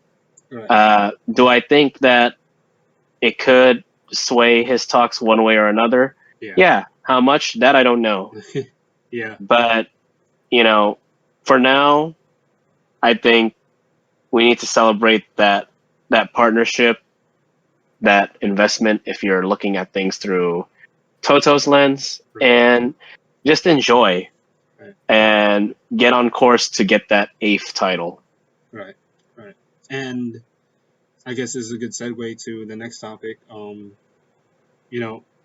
Winning an 8th championship in Formula One will be more than unprecedented. I don't think it'll ever be broken, ever. And I think because I personally believe that they are the most dominant team in sports history, right? And it's not just because they've won all these trophies and all these championships, and I just think that they are the most dominant team in sports because they do have this culture that is not based on blaming each other if one messes up, but it's more about working as a team and trying to figure out and solve these problems as a team and coming up with like clever solutions, but also being ahead of everyone in terms of budget, right? Like I think the figures were that like Mercedes spent somewhere north of $500 million to develop just the engine. And I'll tell you right now, no other team, probably Ferrari, is the closest one, but no other team is gonna come close to that. Especially with just the engine part of the car, and so this is why I think they are the most dominant team in all sports. I'm not saying that they are the most dominant team because of their the competition that they faced, but it's more of like it's this is what Formula One is. It's an unfair game, and Mercedes is they have all the brightest people on the grid. They have the best drivers on the grid, and they have the biggest money on the grid, right? They have the biggest budget, and yeah, they're pretty much whatever Mercedes do from here until now. I mean, it's just only going to amplify the Mercedes brand, and I I think that's why they are in themselves like the best team, the most dominant team in sports history. Well, Joy, I know I've been agreeing with you a lot on this podcast, but I think you are wrong, sir. I don't think Mercedes is the most dominant team in sports. Now, could they be the most dominant team in racing Motorsports. and in racing history? Yeah, Yeah. absolutely. Why not? But in sports, I think that's a bit of a stretch. Okay. And the team that I want to use for this counter argument is the 1990 Chicago Bulls. Okay. 6 championships over a span of 9 years. Right. Right? It could have been 8, could have been 10 had Michael Jordan had not retired. But let me go with the similarities here. Yes, they were a team culture. When they messed up, they didn't blame Michael Jordan or Scottie Pippen or Dennis Rodman or Luke Longley, Steve Kerr. They won and lost together. They did it, believe it or not, with a smaller budget, right? Scottie Pippen was actually one of the least paid players in the NBA at that time, Right. despite Michael Jordan being one of the highest paid players at that time, excuse me. Right. They were able to bring a bunch of players that originally did not like Michael at first, a la Dennis Rodman, John Sally. And they somehow found a way to get them all to play together. Right. And the one thing I would say is that despite them, beating almost everyone that they played, of course, there were the Pistons that one season, and the Rockets won in the middle of the decade because Jordan retired. They were a worldwide phenomena because of how good they were, and not just because of Michael Jordan and Scottie Pippen. Right. They went on tour to play games against teams in Europe. Right. And people were selling out those arenas, not because their home team was playing the Bulls, because they wanted to see Michael Jordan. Right. Well, yeah. And I think the Chicago Bulls are more popular at that time than the NBA itself. Right. Yeah, they were the Rocks. They were the NBA, right? And let me ask you this. Okay, how many people do you know in this country? Maybe, perhaps our home country, the Philippines. For our listeners, we are Filipino. Other countries where F1 is not as big.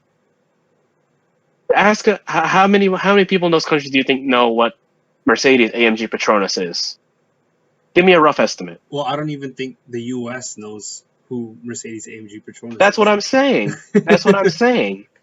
That's what I'm saying. Even it's already been 30 years almost since the Bulls won their first NBA championship, right? Right. And the people around the world still recognize the Chicago Bulls. Right. But not everyone in this world knows who Mercedes AMG Petronas is. Right. They might know who Lewis Hamilton is, but not Mercedes AMG Petronas. But when it comes to dominance, my God, you have the you have the best team. You have an innovative offense. You're known a lot around the world, and on top throughout that time, you were able to keep arguably the two best players of that time. Right. Like not one of them going somewhere else or whatever. So yeah, do I think Mercedes is going to be one of the more dominant sports franchise in history? Sports history, yes, but the most dominant, I don't think so. Okay. Okay. I mean, yeah. I mean, for me, I will definitely stand by that it is Mercedes, regardless of how popular they are around the world. I To them, I don't think it really matters if they're the most popular team. I think you could argue that people know McLaren more than they do Mercedes. Um, Even Ferrari. Ferrari is definitely synonymous with Formula One. I think when you think of Formula One, you think of Ferrari, not Mercedes. Um, and so, yeah, I mean, but I think just based on like the achievements alone, I would give it to Mercedes. Um, it's unprecedented. A lot of the things that they accomplish, I don't think will ever be broken, especially with the direction that Formula One is headed to. But yeah, I mean, you know, uh, I like that you brought a different team or a different sport, a different discipline in this conversation because well, that's the thing. Like, I don't think Formula One gets represented as a sport um, in in the world that we live in, and so I would love to. Although I'm not the best candidate, I would love to represent that world, Formula One, to kind of educate and kind of show what Formula One is, and kind of show the reasons why I fell in love with it. So yeah, thank you for sharing that. Absolutely, my pleasure. That had my juices flowing. I mean, Yeah, especially as someone who's had a team sports background yeah, prior to following F1 full time. yeah, absolutely. And like, again, this could be another topic of conversation in another podcast because I mean, there's so many great teams in the world. How do you sift through and like, pick out who's the best one? So, this is probably going to be another topic of discussion for another day. But talking about another Red Bull, the Red Bulls of Formula One. They're not the Chicago Bulls, but they are red, and they are I Bulls. like what you did there, Joy. So they're not from Chicago though; they're from Austria. Um, yeah. So the biggest news, like we already discussed this, but should we even discuss this again because we kind of covered it.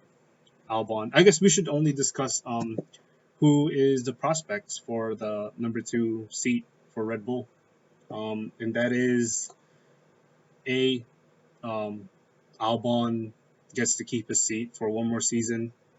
I highly doubt it, but the other two choices are going to be outside the Red Bull stable. It's going to be Hulkenberg and Perez, and I personally think that Hulkenberg should have this opportunity. I think he will have this opportunity. I am willing to bet money to any of our viewers um, that Hulkenberg will step into that Red Bull seat somewhere this season. And I have a quote from Ted Kravitz, who hosts The Notebook. It's kind of a podcast. It's kind of a recap of the race. It's held in Sky Sports F1 YouTube. But he stated that he spoke with Helmut Marko, and he still thinks that Hulkenberg will be able mentally to cope with being beaten by Max Verstappen. And this is from Helmut Marko, okay? He Helmut Marko believes that Sergio Perez might let it get to his head.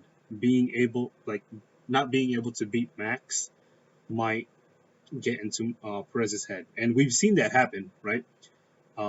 With Ocon and Perez at Force India, we've seen the worst of Perez during those times, and so I don't think I necessarily agree with Helmut Marko's reasoning, but I do think that the reason why I would pick Hulkenberg over Perez is because Hulkenberg has proven this season that he is adaptable. You could put him in a car with little to no practice, and he will score you some points. So a car that is completely alien to him, and he will be able to make those adjustments himself as a driver. And not only that, I think what's incredible to me is that Otmar actually shared the story that after the race, Nico was actually giving the engineers input on how to make the car better, make the car more stable. And he's only been there for 2 days. So I don't know. For me, I think Hulkenberg is the right man for the job. I stand by my statement that I'm willing to bet money that Hulkenberg at some point in this season, he will step into that Red Bull seat. Because I think the sooner that you get Hulkenberg into that seat, I think the much more better he will be next season. I think they're going to gain a little bit more momentum. I'm excited to see what Hulkenberg. Now it's not confirmed yet, but like I would be excited to see Hulkenberg, what he could do in the Red Bull. But he could probably get his podium finally. But um, moreover, Helmut Marko also stated that him and Christian Horner agreed that Alex Albon has only two races left to prove himself that he is worthy of the Red Bull seat. And man, that is crazy because one of the races that counted was the recent one, Imola, and he finished 15th. So it's not going really well for him. I think he's gonna have to win this next race in order to keep a seat, or at least score a podium next to Max. But man, like again, like Albon is an intense amount of pressure, but I think Hulkenberg is the right man for the job. What do you think? Well, Joy, I think you are right. Okay. Well, I'm not going to take that bet on him sitting in the seat at some point this Before the season. season. Okay, cool. I am not a betting man, and that is not my style. Right. But I do think Hulkenberg is the man for the job. Like we talked about earlier with Checo, we haven't seen that consistency. What evidence is there to show us that consistency will magically show up in Red Bull? In Red Bull, when he's right. when he's getting beaten by Verstappen. Sure. Exactly. I mean, granted, they could probably steal a win or two, Right. either one of them, every now and then. Right. But I feel that Hulkenberg is a little bit more, like you said, or not you, but Dr. Marco said that he's mentally stable to take that he's going to play second fiddle to Max. Right, right. Checo hasn't been a second driver in a long time. Right. So how would he react knowing that Verstappen will probably outscore him just about all the time? Not only that, and they'll probably choose him to get a better strategy. They'll probably choose Max to get a better strategy than Checo, and 100%. Yeah. And they, of course, the word on the paddock or whatever is that car is set up in a way to only where Max Verstappen can understand it. Right. That poses as a warning sign to Checo if that's true, because I have not seen any instance where Checo is able to hop into something that's completely different, right, and make the most out of it. Right. Right. Right. Unlike Hulkenberg. Right. He's been in Force India for like 7 years, I think, 6. Mm-hmm. And so it'll be interesting to see if he even gets a seat, in Formula One next year. So we'll see. Sure. Yeah, go ahead. Yeah. Yes. And, like Hulkenberg, he's done that a couple times already this This year. season. Yeah. Right. So, I mean, does that promise us anything if he were to get the Red Bull seat? No. No. But do I think that he's that one driver that could at least push Max or at least push the team Right. to where he can get Red Bull to where they need to be? Yeah, Yeah. absolutely. Absolutely. I think so And too. Max, I think, has been on record saying that he would like to have Nico Hulkenberg as a teammate, right? Right.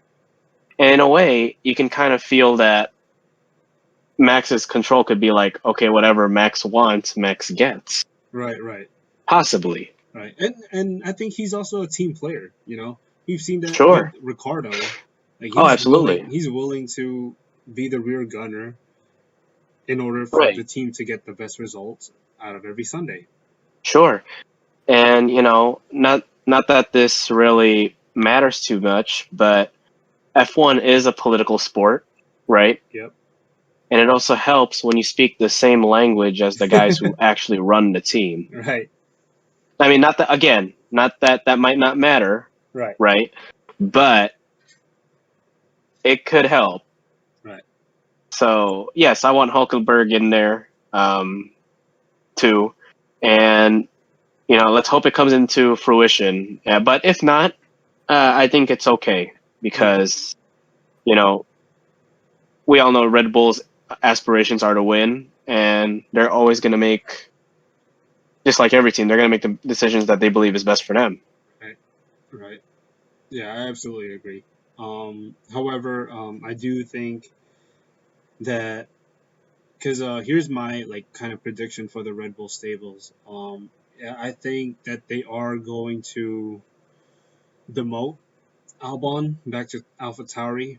And unfortunately, I do think that that leaves Tsunoda out of a Red Bull seat or out of a Formula One seat. And I do like Tsunoda. I do think he's very talented. Um, but he's just going to be one of those few Formula 2 drivers this season that we thought that they're going to get a seat, but they may not have a seat in Formula 1. It's pretty crowded at the moment in Formula 1. And if my predictions go exactly how I thought they were going to be, I think they're going to be, Hulkenberg's going to get the second seat. Um, and then Albon's going to go back to AlphaTauri along with Pierre Gasly. And I think that's how it's going to stay. I think if Albon doesn't perform well in AlphaTauri, I think, unfortunately, I think, Red Bull will pull the plug and probably put Tsunoda back. I definitely don't think that Kvyat will be back. I think that Kvyat, I think this is his final year. I think he also senses that. Um, you know, so yeah, I think Kvyat, I think will go back to the Ferrari driver program and become a test driver for Ferrari. So Thing. so yeah, do you have anything for Sonoda? I mean, it's kind of sad, but Well, I follow this YouTube channel called Formula World, right, and I think their episode, it was, I think yesterday's episode said Helmut Marko was on record saying that they have a young driver looking to be in that other AlphaTauri seat. If it were up to me, as much as I love Alex Albon, I think he gets cut. okay, okay, I think you give Sonoda a chance. that chance Yep, because that's what AlphaTauri is all about. It's all right, about developing young drivers. right, I understand that might not happen because there is a super license issue right, at hand. And if that were to be the case, I wouldn't mind signing him on as the third driver for right, AlphaTauri.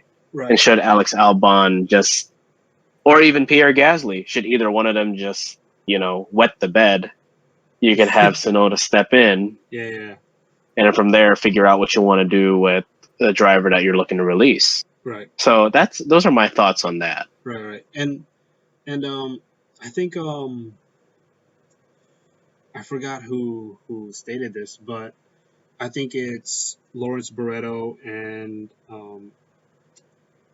I forgot who the guy is now for the weekend warm ups for F1. But they were talking. They were discussing the idea that if they put Nico Hulkenberg or a Sergio Perez into that Red Bull seat, does that mean that the Red Bull driving program fails? Right, because that's what the Red Bull driving program is there for. That the only ones that are driving the Red Bull cars are Red Bull drivers. And I think they bring up a good point that because Max is so good, he kind of demolishes a lot of his teammates and a lot of the competition around him. And so, but they did give credit to Red Bull because Red Bull does a lot of things for their young drivers. Like they give Red Bull, let's face it, right? The Red Bull gives the most opportunities in the grid for young drivers to prove themselves. Renault, I think, is the worst in that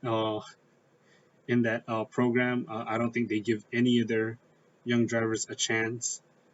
Um, I thought Guan Yu Zhou deserves at least a drive, like a practice drive. He doesn't even get that, or even Lungard, but he doesn't even get that as well.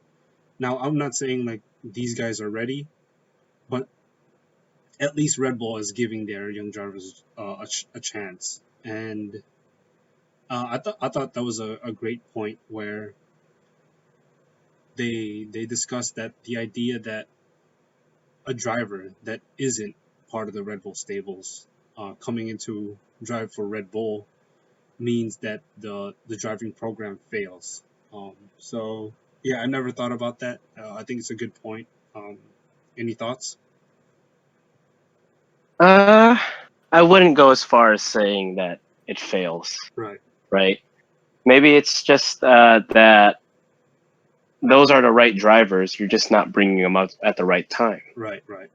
Yeah, I absolutely So, agree. I think lack of experience is what is keeping a lot of the Red Bull junior drivers or young drivers um, from really honing their skills into that Red Bull seat. right. Like, I mean, for the a senior team, yes, Max is a once in a generational talent, Right, but maybe you just need that one outside driver because you felt that your young drivers weren't ready. And there's nothing wrong with that. right, right. Didn't David Coulthard drive for Red Bull? They did, but I think they did have like an excuse where like, oh, that was the beginning of the Red Bull driving program. I do think that they miss Daniel Ricciardo a lot, right? Because they Sure. miss they miss having this young, fast, and they're pretty much everyone was jealous of Red Bull that they had these two amazing drivers driving their cars. And so, yeah, I never thought that this would be the consequence of Ricardo leaving. I thought Ricardo was gonna take the short end of the stick, and I thought that he wasn't gonna have a career at Renault. Um, but it seems like it's the other way around. I think Red Bull is really struggling to find a second driver alongside Max. Well, we just got to wait and see. Right, But I totally wouldn't say that it's a failure. And look, it's just a stopgap. right, right, absolutely. So, and not all, and stopgaps don't last forever. Right, So, Red Bull will find a way out of this. And, one day they will have that young driver that's ready right, and will compete and bring in results for Red Bull with Max. right. So, yeah, no, it's not a failure by any means. Okay, okay. Yeah, yeah, I agree. It is kind of sad though that Gasly wasn't considered for the Red Bull seat. Although I wouldn't want Gasly back in that seat. I think it just ruins his confidence right when he's building it up. So yeah, let's move on to the Honda IP. Right. Helmut Marko said that the only way that they're gonna buy the Honda IP is if there's an engine development freeze, which means that no team can develop their engines, which is going to be, we're going to be in this, like, I don't know, we're going to be at this standing point from now until 2024 when the new engines come in. Like, I don't know. Do you think that that's a big problem when, because we know that the reason why that Red Bull wants an engine freeze is because by buying the Honda IP, they're not very confident that they could upgrade the engine as fast as, or even understand the engine as much as Honda understands it. And so I think that's why they want to freeze the engines. But freezing the engines also means that it could be another Mercedes dominance until 2024. Well, I think it's really going to work in Red Bull's favor. Okay. Very, very controversial take here. So Right. if you're a Ferrari fan, you're gonna be like, Yeah, you're gonna be like, Wes, what the f? absolutely. Like I think Ferrari is going to take the biggest hit out of this. If you're a Ferrari fan, a Renault fan, you're like, Wes, what the f? Yeah. If you're a Mercedes fan, you're like, oh, that's great. Yeah, I think Mercedes loves the idea that no one else can develop their engines because they know that their engines are the best right now. Yeah, but Right. for the sake of this part of the conversation, we're looking at it from Red Bull's lens, Right. right? Right. Absolutely. And if I was Helmut Marko or Dietrich Mateschitz, I wouldn't go back to Renault. No, I absolutely not. just wouldn't. No, or even Christian and Max. I would just be like, no, no freaking way. I'm going back to your brand. I don't care if you put a rocket ship in the engine. We're not coming back. Right. It's just no. You've proven to us that you're not going to work for us in this era because it's still going to be turbo hybrid going into 2021 Right. Right. and a little bit of the new era. But yeah, I mean, I don't see why not, because that's really your best option at that Yeah. point if you're looking at it from Red Bull's lens. Yeah. That is just to take the Honda engine and just make it your own, make it a tag engine or something. I think. Of course, Yeah. sorry, but there's the option of perhaps running that first year with a older engine compared to everybody else. But Yeah.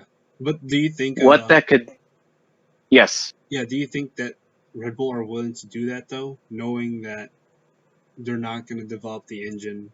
They may lose the second place in the constructors. Um, that's super risky. Running a 1-year-old spec engine older. well, that Okay. option, no, I don't think so. I think like I said, I'm really banking on the FIA allowing an engine freeze, Okay. so the Red Bull team can acquire the Honda IP and just pretty much take the Honda name off the Honda engine and just Right. put their name on it and then make the developments from there. Right.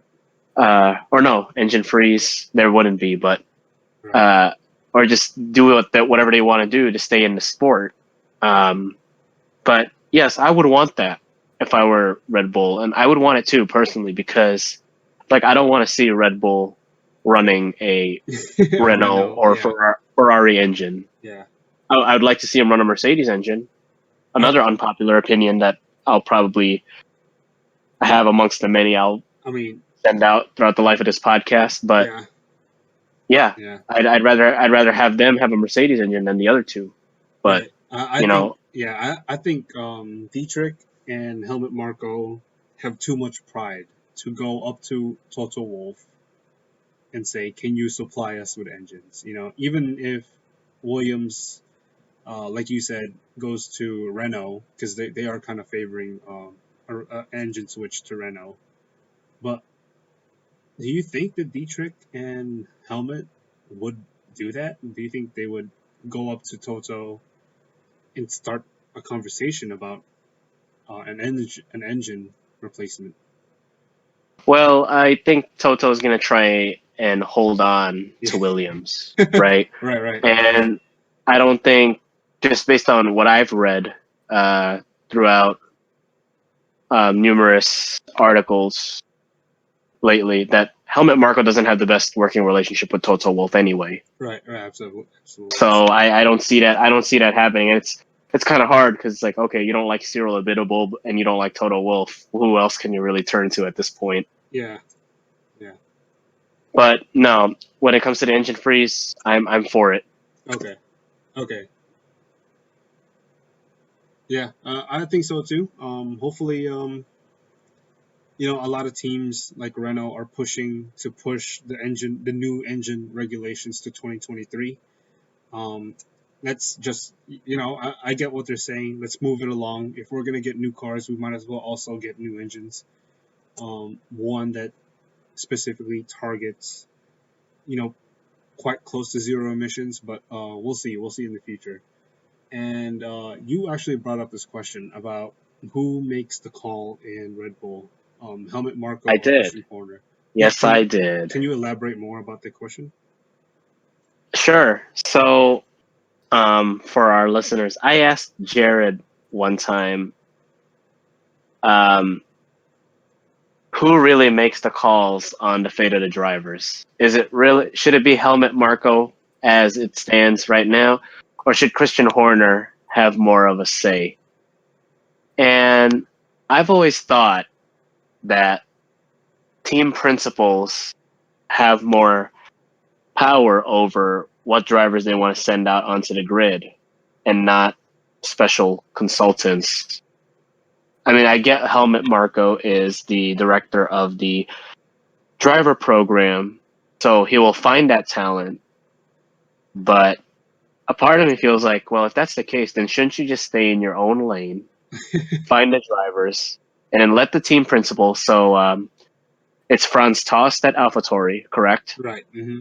And Christian decide whether those two drivers that they have found by you should be on that grid or not, Right. rather than you send all four of them out there and then you just decide to throw them away when you don't want them anymore.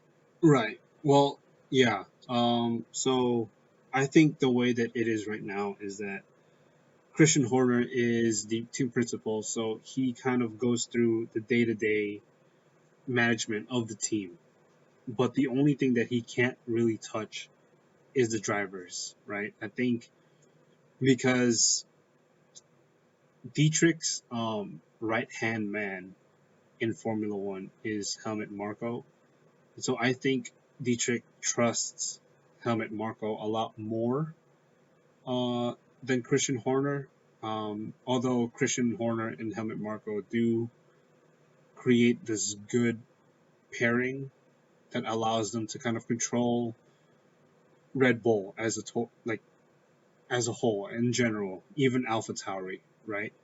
Um, AlphaTauri may not admit it, but Christian Horner is still kind of he's still kind of well, let's put this. The way I see it is that Dietrich's right hand man is Helmut Marko, and Helmut Marko's right hand man is Christian Horner, and you always answer to Helmut Marko. So I don't know. I think I've never seen Christian Horner make that decision based on who's the driver um, for Red Bull. I might be mistaken. I think early on in Red Bull's development, when they were just like fighting for 10th and 11th on the grid, maybe Horner was a little bit more in touch with the drivers, making sure that who was driving for his team. But I don't know. I think Helmet pulls the strings a little bit more behind the scenes, and perhaps Christian Horner is more of a facade for that. He doesn't really he makes big decisions, but he doesn't make the decisions that alter the face of Red Bull, right? And so, I mean, that's kind of just how I see it. I don't have a straightforward answer to who calls the shots because I'm pretty sure even I forgot who it was, but who said it, but like they say even Dietrich is very in touch with Formula One, and Helmut Marko has to ask these questions to Dietrich, and Dietrich gives the answers. So I don't know. I think that was Ted Kravitz who said that. I don't quite believe it. I think that Helmut Marko is still kind of the guy that kind of keeps it under his pocket when it comes to making decisions into his Formula One teams. Interesting.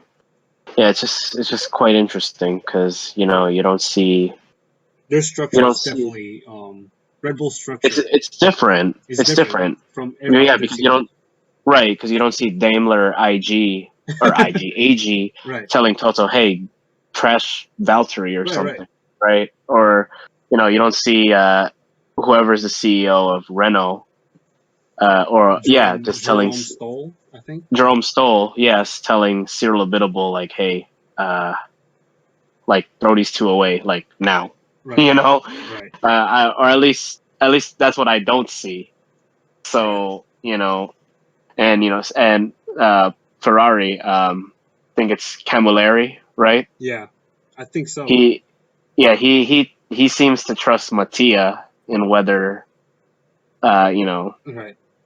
it's going to be a Sebastian and Charles pairing, I think and that's obviously that's not going to be the case. So yeah. I think that's a good transition to the next topic, right? Like Ferrari. How come? sure, Why? Why does Ferrari trust Mattia? Now, Martin Brundle um, said this, right? Like he said that Mattia is an engineer. He's one of the smartest people on the grid, but he's not the right man because he's not a manager. He doesn't know how to manage a team. He's an engineer, you know. And I don't know. I don't know what Ferrari sees in Mattia. Maybe it's because Mattia has been there for so long. They trust him, and Mattia was also part of the dream team during Schumacher's era, so they probably believe that some of that magic will rub off and apply to this current Ferrari team. But it's tough. It's tough to defend him right now. well, I mean, in that regard, well, if you're going to be a team principal, you have to have a knowledge of motorsport to an extent, right? Right. So Christian Horner was a driver. Toto Wolff was a driver, not in Formula One, but in racing. Right. You know, I believe Otmar has a bit of a engineering background. He does. Yeah. Uh, yeah, Gunter Steiner was a mechanic. Right. But So he wasn't. Right. Right. Go just ahead. because the point I'm trying to make is just because you did the more technical stuff doesn't mean you can't lead the team. Right. Right. But I feel like, in a way, given how you set it up, it could be just the wrong hiring at the wrong time. Right. Um, Because I I mean, of liked course, yeah, the previous Ferrari team principal. Domenicali. No, Maurizio Arrivabene. Oh, right. Right, Okay. right. Because I think he was, you know, on the on the interviews that I seen him, he's a very nice man. He's very polite, but you do get a sense that he does have that Ferrari ruthlessness, where Sure. you know if you mess up, it's on you. And I think behind the scenes, Maurizio does uh, kind of is very strict, especially with Ferrari, and I think they lost that with Mattia Binotto. Hmm. Yeah, I mean, sometimes, speaking from a management lens, Right. you like just a lot of people like to hire based on name recognition, and that's really how the sports business is. It's not what you know, it's who you know. Right. So it just so happened that Mattia being a part of Ferrari practically his whole life, it would make sense at the time. Right. But of course, over time, you might realize, okay, maybe there was somebody else that Somebody could else, have been right? the successor to the last guy. But I feel like the problems at Ferrari are just more than Mattia Binotto. Yeah. And do I know what that is? No, because I don't know what goes on in the Ferrari garage or the Ferrari office every day. Right. But, them being in the top 3 and then falling out of grace it's not supposed to happen the way it's happening right now. Right. So, I don't know. Yeah. Yeah, I completely agree with you. I don't have enough to, and I don't think I want enough to know what's going on behind Ferrari's factories to, to see where it's all wrong. Because at the moment, it seems that everything is wrong with Ferrari, um, and nothing is going right for them. So yeah, I think you bring up a good point that we're never gonna really know until there's improvements, right? Um, and there's like visible improvements, especially to the car. So Hmm. yeah, I think on that note, we've already confirmed that the two Alfa Romeo drivers get to keep their seat, which is kind of sad because the Ferrari drivers this year seem very promising with Eilert, Schwartzman, and Schumacher. It seems Hmm. as though at least one of the Haas seats will go to Schumacher, right? But you also pretty much predicted that Mazepin is going to get that second seat for Haas. Yes. Well, prior, I thought that Haas was going to be Mazepin. So not Macepin, but Mazepin. It was going to be partnered up with Eilert. Right, That's what I thought, and that right. Schumacher was going to be With paired Schwartzman. with. No, I thought Kimi Oh, was with going to Kimi. stay. Right. He's staying. Right. Because you need that mentorship. You know, Right. maybe Mick can learn a lot from a one word kind of guy, right? Right. And Or a short word kind of guy, but has the race experience right. And and has seen it all. I always thought that Alfa Romeo was the direct path to Ferrari. I It looks feel like it, I feel right? like yeah, I feel like I don't understand why Haas is now willing to take two young drivers when they claim that they're independent. So I guess there's kind of a change in culture in Haas that we're willing to take whatever Ferrari gives us. Well, I guess Haas is taking in that rebuilding strategy of just blowing it all up and starting over, Right, right? right, Which I don't see anything wrong with that right, because it looked like they were going to get nowhere with Roman Grosjean and Kevin Magnuson, Magnuson, right, and there's nothing wrong with that, and it's not disrespect to those two drivers. right, They're very good racing drivers. Wish them well in whatever they want to do next, but you really sometimes have to pull the plug and just go, all right, we're not getting anywhere. Let's start over. Yes, there's going to be growing pains, so we're still going to keep losing, right. but our path to winning will be a lot shorter than Will what be it is now. right, right, But to the main focus of this segment, which is Kimi and Antonio Giovinazzi, I mean, I don't know what you think, Jared, but I think it's bad. I don't like it. yeah. I don't like it either. I really wanted Mick Schumacher to be paired with Kimi Räikkönen. So I'm okay with Räikkönen coming back. I Right, mean, we could use 10 years of Räikkönen. Why not? But it looked like, given the free practice schedule and everything, that it was going to be Schumacher to Alpha. Right. And of course, with your imagery of that Alpha was going to be the direct path, I think that's just because we're all caught up in the Charles Leclerc success story, Yeah. right? Yeah. Perhaps. But I thought that's what it was going to be, because that's what Sauber usually is. It's a teaching team, like AlphaTauri. But for whatever reason, that's not happening, and they're keeping them both. Now, last week's race kind of justified that, but that doesn't happen all 22 weeks of the year. Right. Right. So I don't understand that at all. And no disrespect to Antonio Giovinazzi, great driver, but I don't think he is deserving of that spot. I think it belongs to either Mick Schumacher or Callum Ilott. But even for Ilott, it doesn't sound like it's going to be a guarantee that he's going to F1 at all. Right. So, right. Yeah. I see your point. I actually thought that Raikkonen was going to retire by the end of the season. It sounded like he wanted to retire in the beginning of the season.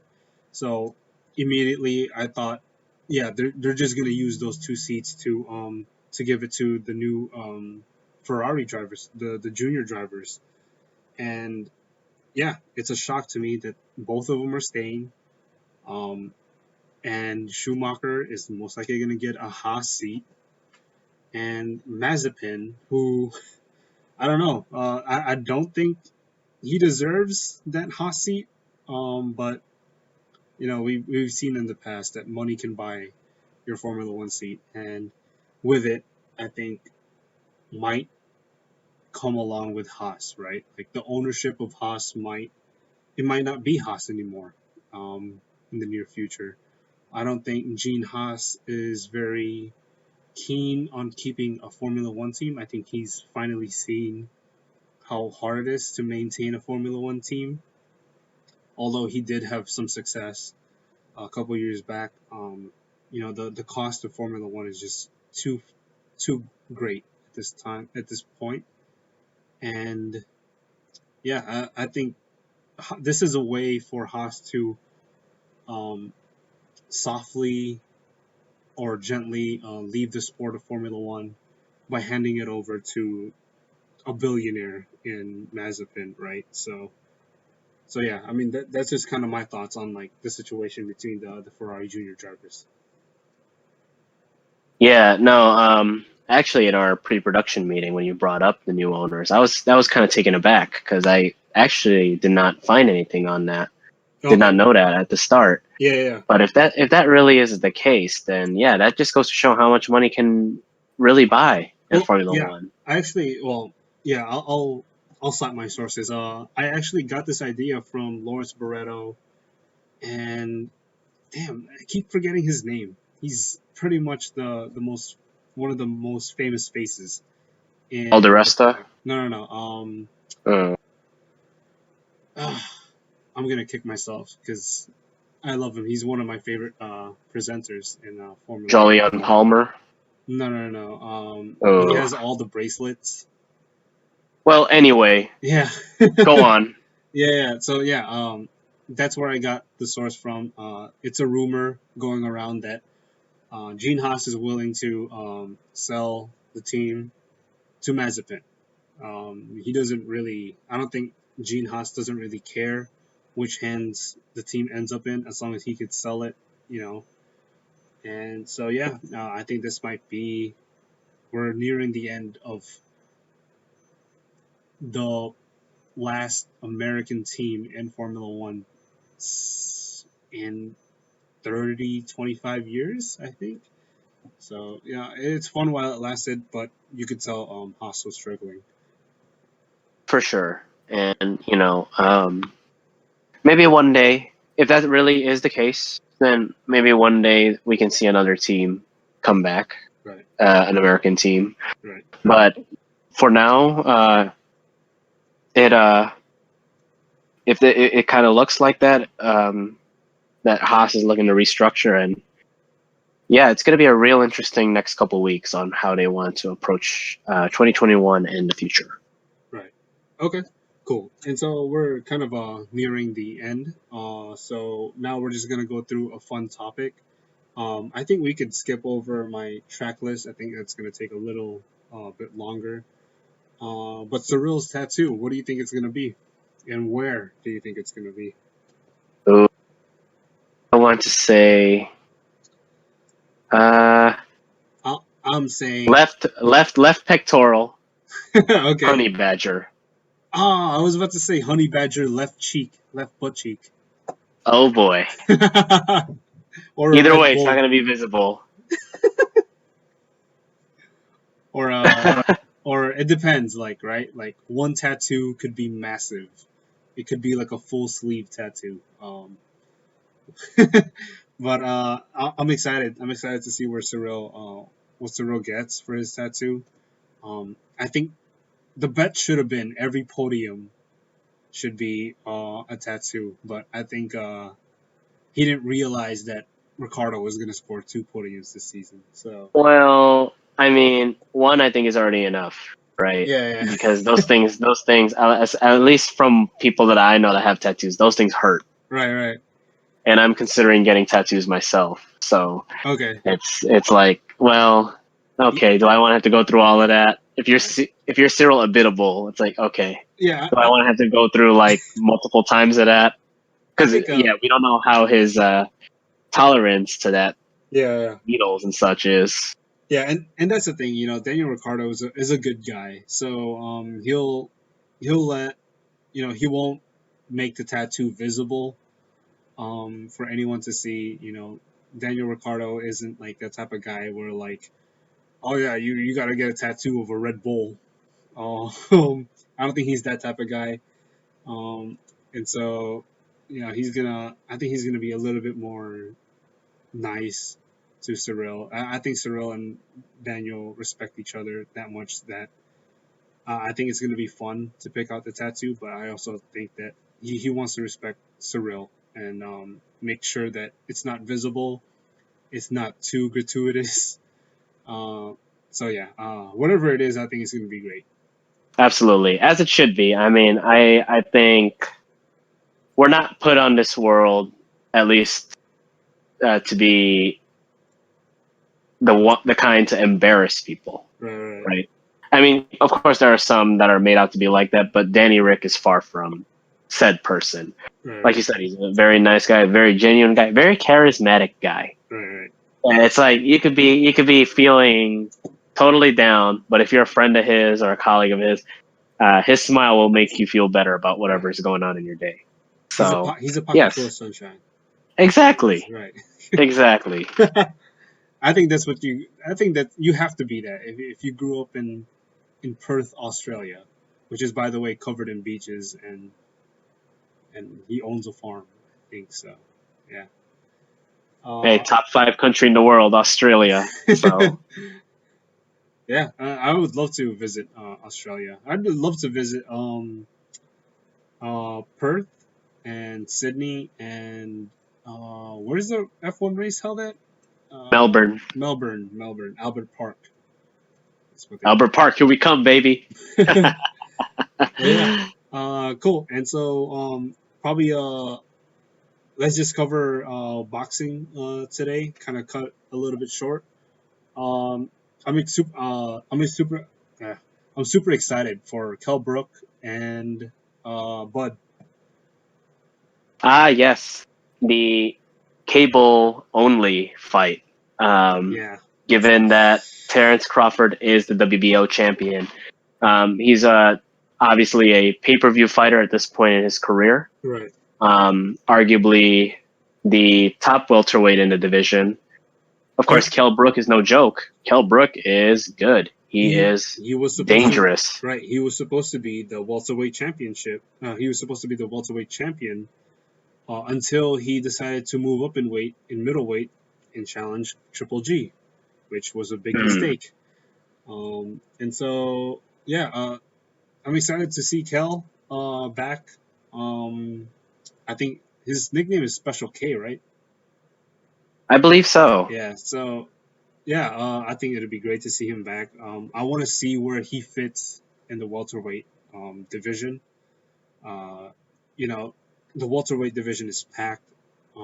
We've taken a break a little bit, right? We haven't seen a lot of big fights coming out of the welterweights um, as of like the last year. We've seen a lot from the lightweights and the heavyweights. I would say Povetkin versus Dillian White was a pretty big fight. So yeah, and even the featherweight division. Um, Inoue is featherweight, right? Or is he light?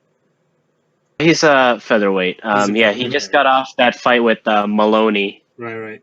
Um, Great fight. and it was almost right on par. Most of the analysts that I followed, like those on CBS, Right.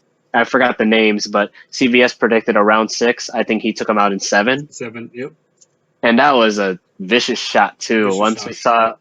saw I was watching that fight because I have ESPN Plus, and when I was watching Maloney's head go sideways, I was like, "Oh gosh!" And Inoue is no joke. There are And actually, rumors prior that to that fight, yeah. sorry, Joy, but Go ahead. prior Go to ahead. that fight, we were watching highlights of Inoue, and yeah, like it's really he's a really electrifying fighter. Right. And Tim Bradley Jr. said that this man could literally be the next Manny Pacquiao. And for a guy that says that, After especially as a guy who fought him 3 3 times, times, if you're Naoya Inoue, that's a lot. that's a That lot. means a lot. Right. And yeah, I think there's a rumor that he might fight Gervonta Davis. Is that so? Right. Like now, it's still a little far off, right? Because yeah, it's still a little far I off mean, it's because 2 weight classes ahead. right. Because I And think really, go ahead, yes. yeah, I think Inoue wants to capture the belt that Donaire has. I forgot which. No, it is not Donaire. So Donaire and Ubali are fighting for, I think, one of the open belts, and then the other one is a Filipino, John Real Casimiro. Right. There you go. So he wants to unify, right? Ah, And speaking of Gervonta Davis, though, well, I mean, Inoue, hell of a fighter. right. Keep doing what he's doing. He's got to keep doing what he's doing, and yeah, he could be the next best thing from Asia. Right. He could be huge. But onto Gervonta Davis, I believe he is being sought out by Teofimo Lopez, who just came off that huge upset over Vasily Lomachenko. Right. And that was a little hard to watch. It was, yes. It was. I mean, I will say Loma turned it up in the second half of the fight and made a case to make it closer than what the judges actually had it, right. in my honest opinion. But it was too little, too late. And that was the first time I've seen Loma in full, and it was disappointing. It's kind of like buying that ticket to see, I guess the Los Angeles Lakers, only to find out that LeBron James is not playing. Right?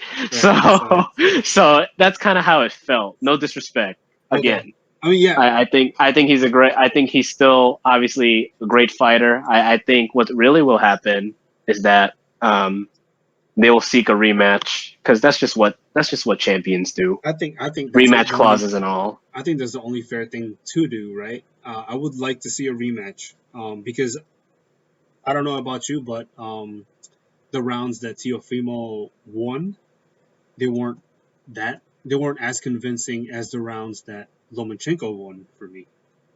Mm-hmm. So I think it'll be an interesting rematch.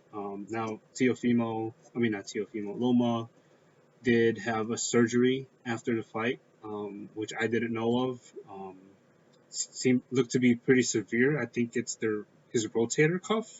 He injured his rotator cuff in practice or in training, which is, I mean, he's a warrior. He didn't bring it up before the fight, and he kept fighting. So, props to him. Absolutely. And props to Teofimo as well. I think he deserves. Oh, for sure.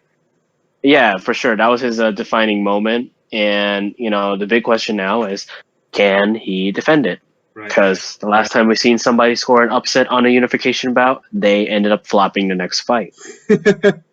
And side note, shout out to my guy AJ for bringing them back, Hey, bringing those belts back. hey, But speaking of that division, I do want to talk about Alexander Usyk, right. who was actually in a bit of a trouble with I believe he fought Chisora, right? Yeah, So, and yeah, Chisora was actually giving him a run for his money for a little bit. right. But of course, Usyk overcomes, and he is in line to perhaps fight someone like a Tyson Fury or an AJ. Right, right. What are your thoughts on that? Um, I mean, I need to see a little bit more from him. You know, I don't know. I feel like Tyson and AJ is still the top heavyweights of that of the top fighters of that division, Hmm. and maybe I would like to see him against Andy Ruiz first. Okay. Maybe Dillian White. Has he fought Okay. Dillian White?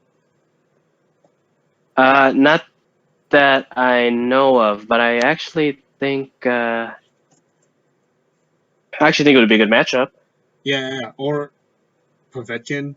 So Yeah. let me check. Let me check just to be quick. No, he hasn't fought any of these guys. So I would like to see him first.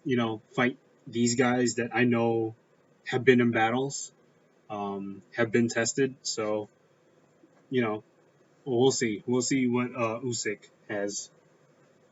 I don't know much of him, so I can't really put much out there yet. Sure. And one fighter I do want to revisit, because we only talked about him for like a few seconds, but we need to shout him out here. But Gervonta Tank Davis, Yep. like what a guy! What a incredible left uppercut. What an incredible left uppercut too. Like sixth round, correct? Yes. Sixth round, guy gets ding donged. Where have we? Near the end of the round, where have we seen that before? Uh, But oh my gosh, it seemed like it was going to be a fight for the ages should that knockout have not happened. right, right, It looked like, Gervonta had the slight edge going into round it was pretty close. 7. Yeah. And I think Santa Cruz's strategy leading up to the fight was to actually let Gervonta do his thing for the Right, first half of the fight and then right. figure it out. Counter, yeah. Try to counter Gervonta. Right, right. Unfortunately, it got a little too offensive heavy towards the end of that sixth round, and then out went the lights in San Antonio. But hey, speedy recovery. Wish nothing but the best. Right, right, Still a great guy, still a great fighter, still a champion to right. me. And then for Gervonta, got to keep moving forward. Options out there, but man, hell of a fight. And this weekend, we have Devin Haney and I guess the ageless wonder, if you will, Yuriarkis Gamboa. Right, right. Uh, and what are your thoughts on both guys, and Man, where do you think that's going to end up? I like Yuri Orkis. I You do. do? I do. I like. No, no. I'm saying like I like him. I also like Devin Haney, but I think we've discussed this before. They don't. I need to see Devin Haney tested first, and I think this is his first true test in Hmm. in Yuriokis Gamboa. So we're gonna see, right? We're gonna see how good Devin Haney is. I do think Devin Haney has a better chance of winning, um, only because Yuriorkis is already 38. You did call him the ageless wonder, but his last fight he did lose to Gervonta Davis, right? And so, you know, we'll see. We'll see. I do think that Devin Haney may take it. Um, but you know, I'm How always glad to be wrong. how do you plan he will take it? Uh, I think it might be. I'm gonna say TKO In 11. 11. Okay. Yeah, I don't think Devin Haney is. I don't think he's that impressive of a finisher. You know, he does have a lot of power, but he is a little bit more technical. I think so. We'll see. We'll see. I think he'll be very cautious against Uriokis, but um, I think Devin Haney will win this fight. Hey, when you train out of the TMT gym, you are technical, Right. correct? Absolutely. Yeah. So I think Devin takes it on points. Okay. Okay. Uh, and yes, the ageless wonder. It's cool. Ever since I've been watching boxing much alongside with you, Right. actually, pretty much all my life. Right. And yeah, we've seen the name come up many times, Yuriorkis Gamboa, and it's cool to see him in 2020. Right. But Devin Haney, I think he's good. I think he's the future, and obviously, there's the matchup that we want with Devin. Um, he's beaten this guy twice in the amateur ranks. We want to see him face this guy in the pros. So let's see if he can take care of business. Well. And for all the listeners, hold on. The guy I'm referring to is Ryan Garcia. If he can hold his business in December 7th, Which then we're gonna. I don't believe so, but Oh, yeah, okay. Well, I'm going for Luke Campbell against okay. Ryan Garcia. So okay, like we discussed this, right? I don't really believe the new fighters coming in, um, but I do believe in Luke Campbell. He has been in wars with Lomachenko and I forgot who the other fighter I think he's one of the biggest lightweights out there. Lightweights. Yeah. But yeah, regardless, Luke Campbell has been in wars. You know, he's an Olympian, so he knows what he's doing. We'll see. We'll see what Ryan Garcia can do. Linares. Oh, He's fought Linares, Jorge Linares. a wild card fighter. Right. So we'll Yeah. see. We'll see. Right. Of course, like I said, boxing, fighting in general, it's a people sport, and that's what we want to see, right? We want to see Ryan G go up there with Devin Haney because they've duked it out before. Let's see him do it at where it actually counts and the pros. Right. And I guess the last fight of the calendar year that we should all be looking forward to is AJ and Pulev. So, what do you got there? I think it's gonna be AJ. Yes, sir. AJ. I think Yes, AJ's sir. gonna get this. Probably decision. Okay. Decision. Yes, I think so too. And that's just because after that loss to Ruiz, I think he's learned that his style can only go a certain Right. point, right? When he starts fighting faster hands, maybe not faster feet, but faster hands, Right. he's going to have to be able to defend and move and pick his shots. And, of course, when he did Clash in the Dunes, he was able to capitalize on that. So, yeah, I think AJ will beat Pulev on points. He needs to be on track to get that super fight with Tyson Fury. And then from there, we can make a whole new discussion on that. But, yeah, that's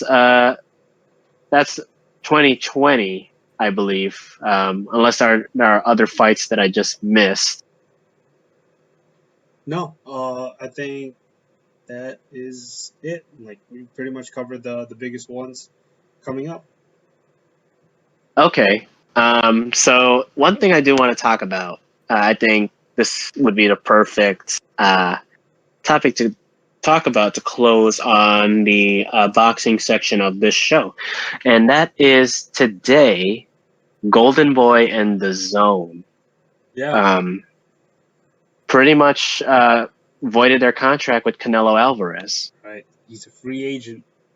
How big is this for boxing? And what do you think his steps are moving forward? I think it is huge for boxing. The face of boxing itself is a free agent. He's no longer with Golden Boy Productions.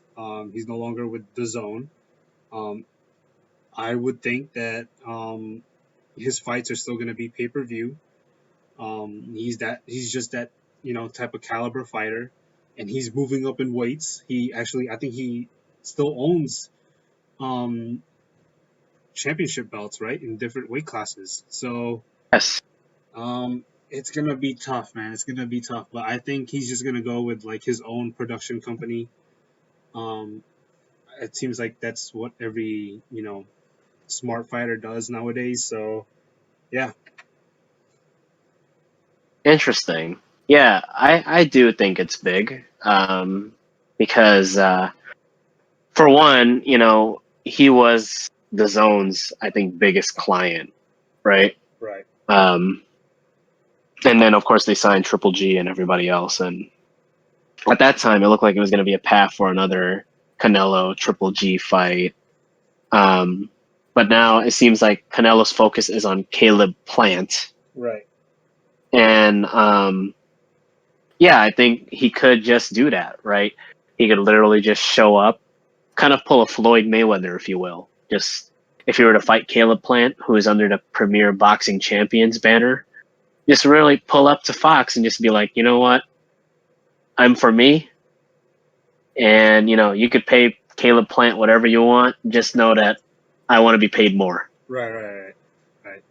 And I want to do this. I want to do part of the production my way. Right. Whatever happens in the ring happens, but yeah, right.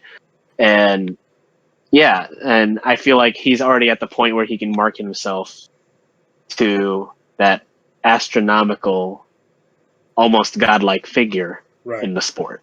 Right. Absolutely. So, to me, it's a win for Canelo, knockout loss for DAZN and Golden Boy. Absolutely. And from there, hopefully he gets his, bout with Caleb Plant. Right.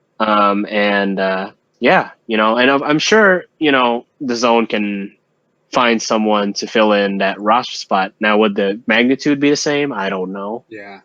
Right? Because, AJ and Triple G are great to have on your team, but to have a big three, especially in today's era of sports, big threes are always good.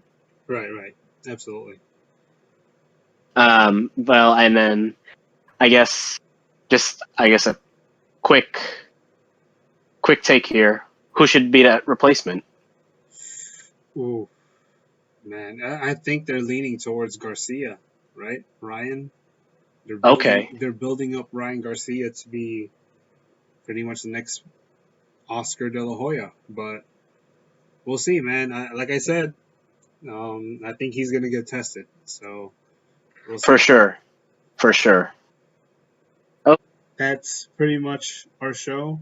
Thank you so much, Wes, for coming out. I mean, this is you and I. This is our show. So, yeah, we'll be back next week, Friday, to discuss our predictions for the Turkish Grand Prix. That's pretty much our focus is F1, and at that moment, at that time, we'll also talk about the fight at Saturday, November 14th, which is Kell Brook and Bud Terence Crawford. And a recap of Devin Haney and Yuriorkis Gamboa. Yes, absolutely. Yes. So, yes, Jared, thank you for having me as a part of this show. Here's to more episodes. And, everyone, thank you for listening and stay safe.